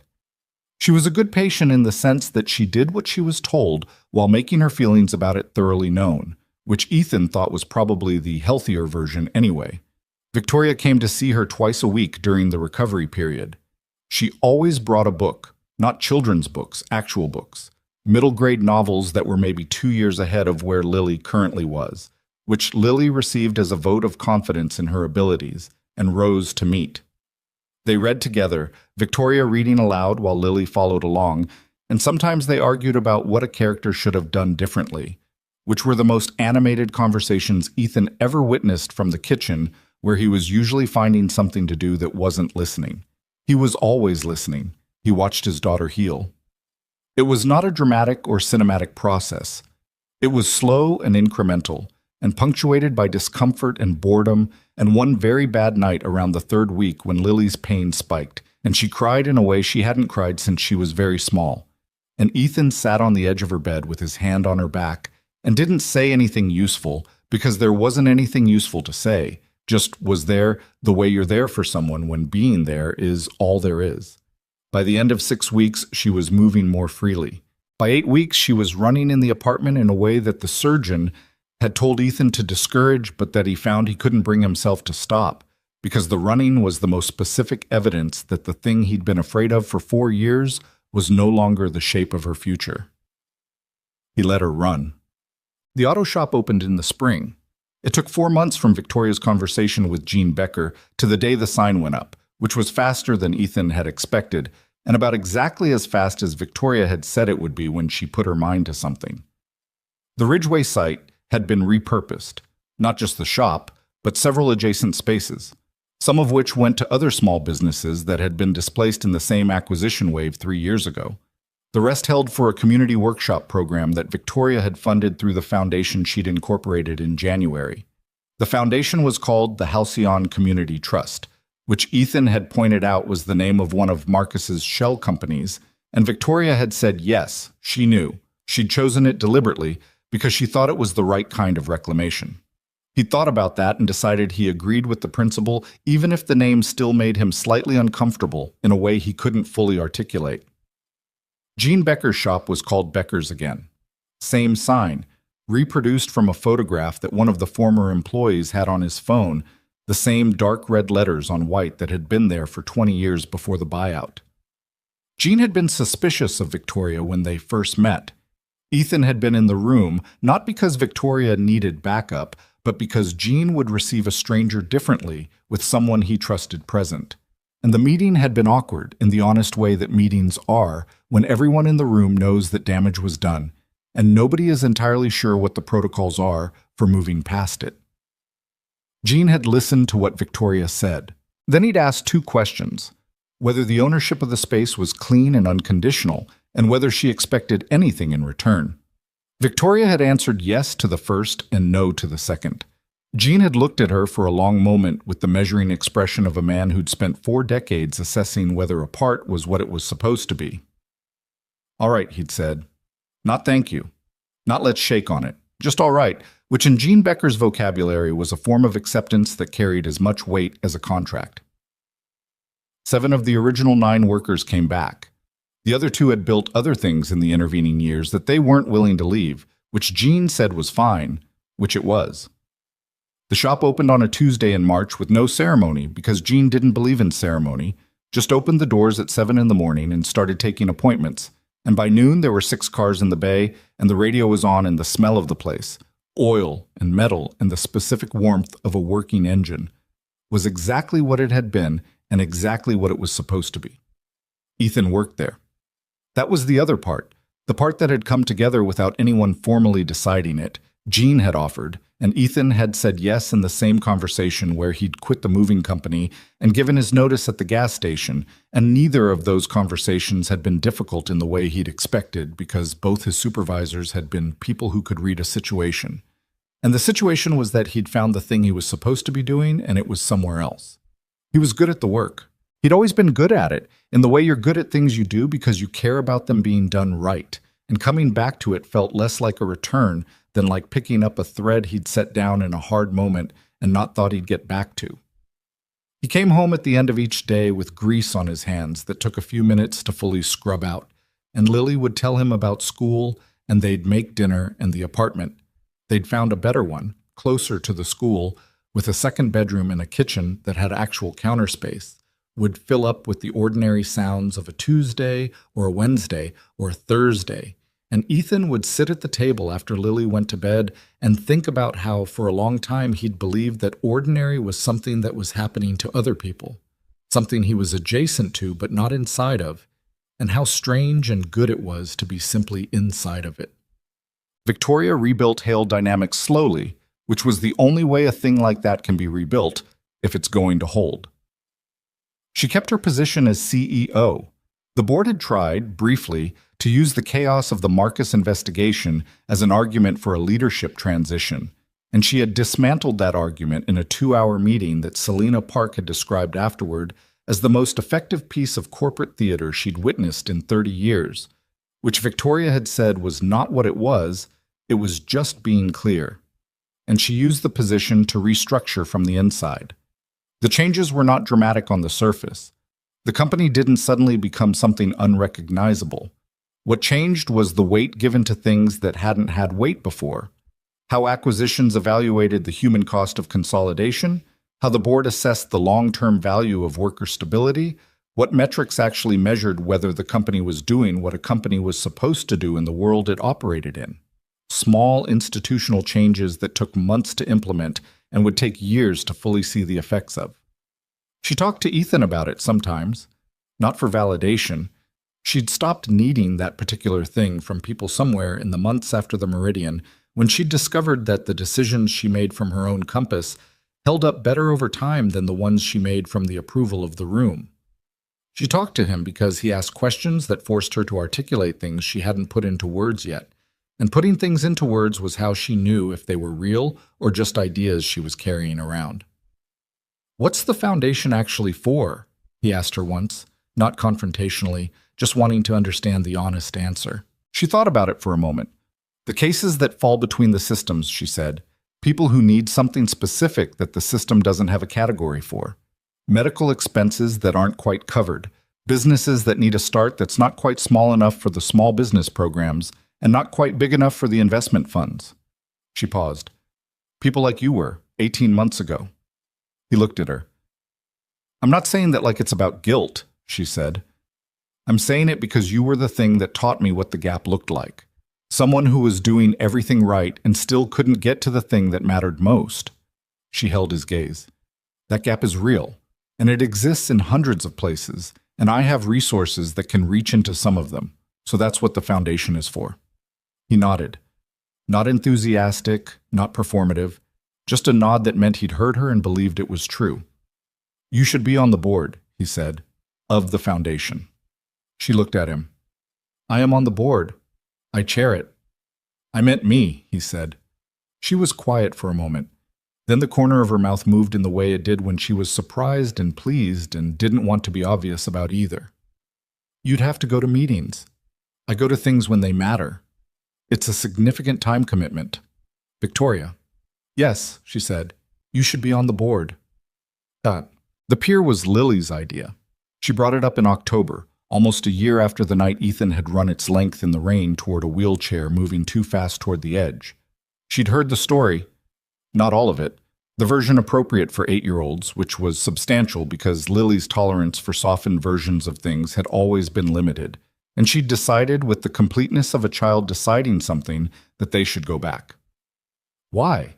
Ethan asked. "Because you started there," Lily said, with the precision of someone for whom this was self-evident. "And now you're here, and Victoria's here, and I think you should see it when it's not raining." He looked at her. "You think we should go look at a pier?"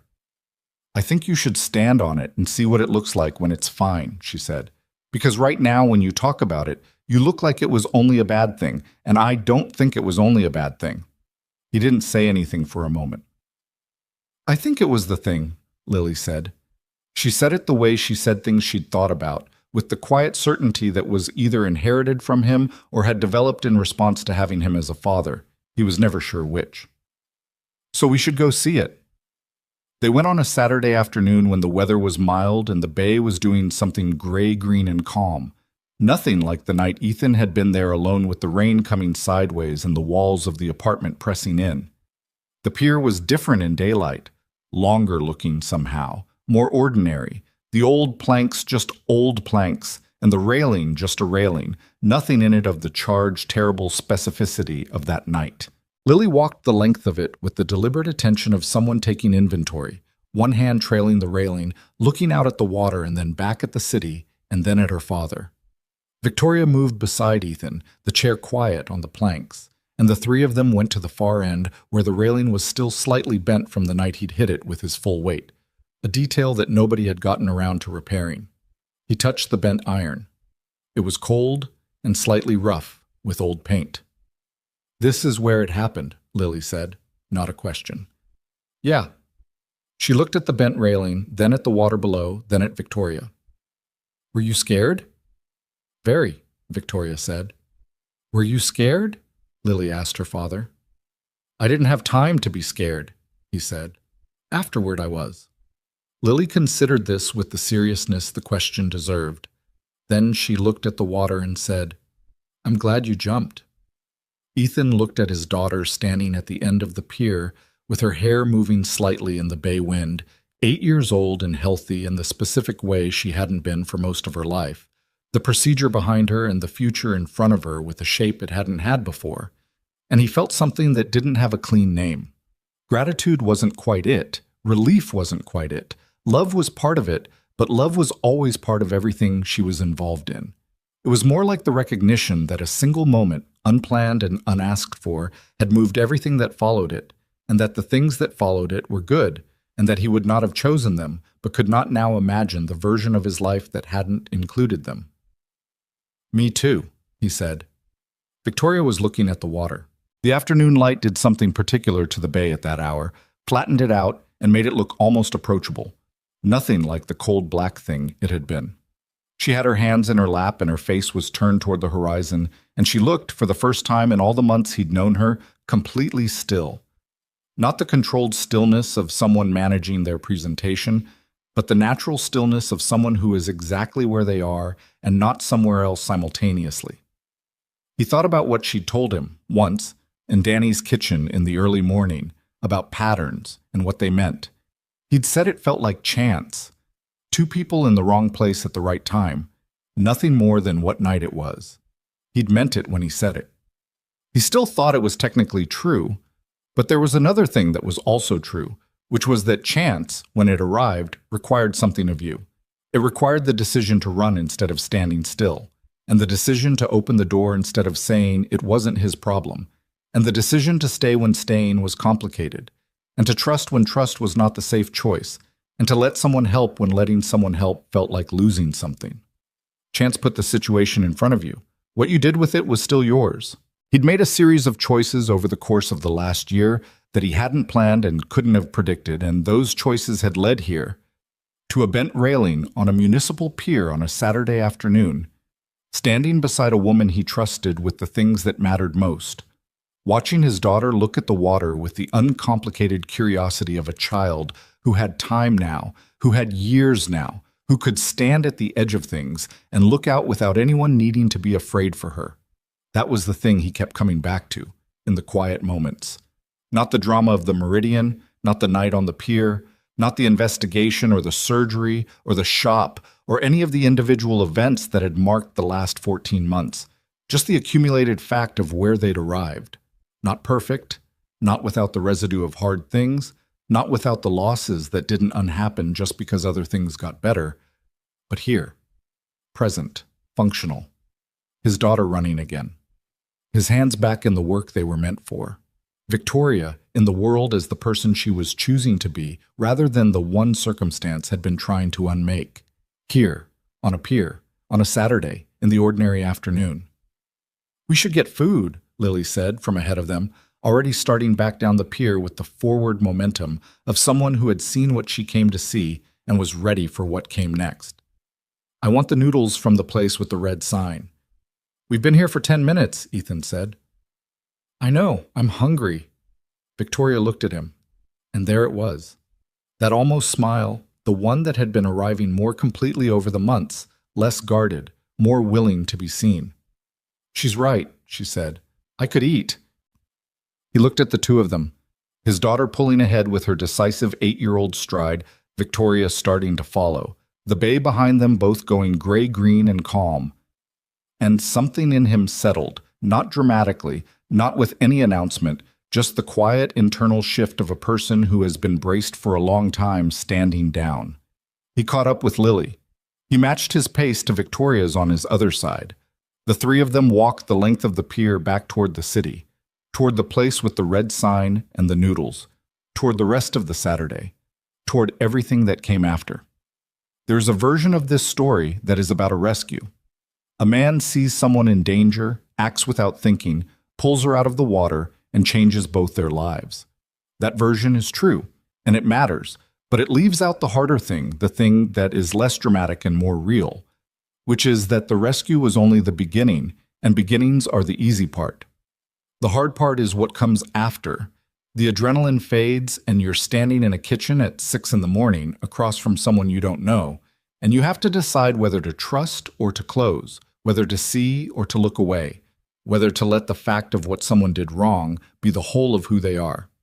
The hard part is letting someone help you carry something you've been carrying alone because you've told yourself that needing help is a kind of failure, when it isn't. It never was. It's just what it looks like when people are in proximity to each other's lives in the way people are supposed to be. Ethan Cole had spent 4 years becoming very good at managing alone. He'd done it because he had to, because Lily needed him to function, and functioning meant keeping the walls up and the focus narrow, and the grief and guilt and exhaustion sorted into boxes that he didn't open during business hours. It had worked, in the way that things work when the only measure is whether you're still standing. But standing is not the same as living, and he'd known that somewhere under everything, and the night on the pier had cracked something open that he hadn't been able to reclose, and he'd stopped trying to at some point, and the open place had let things in. The difficult and the painful, and also the good. The deeply ordinary good. The kind that doesn't announce itself but just accumulates until one day you're standing at the end of a pier in October watching your daughter demand noodles and you realize you are inside your life rather than managing it from a distance. That's the story. Not the wheelchair and the water and the files and the ballroom, though all of those things happened and mattered. The story is two broken people choosing over and over, in small and ordinary moments, to be honest about what they needed and present with what they had and responsible for what they'd done, and finding that those choices, accumulated, added up to something neither of them could have built alone. It's not a clean story. Victoria still sits in board meetings and has to decide between the number and the person behind it, and she doesn't always get it right. Ethan still wakes up sometimes at 3 in the morning with Sandoval's name in his head and the particular weight of a decision he'll carry for the rest of his life. Lily still has checkups every 6 months and probably always will, and the possibility of her is still the thing that can stop Ethan cold in the middle of an ordinary moment if he lets himself think about it too directly. None of that is resolved. Some things don't resolve. They just get carried differently over time, by people who've learned to share the weight. On a pier in October, on a Saturday afternoon, a man and a woman and a little girl walked back toward the city in the mild bay light, none of them saying anything that mattered, all of them in exactly the right place. That was enough. That was the whole thing.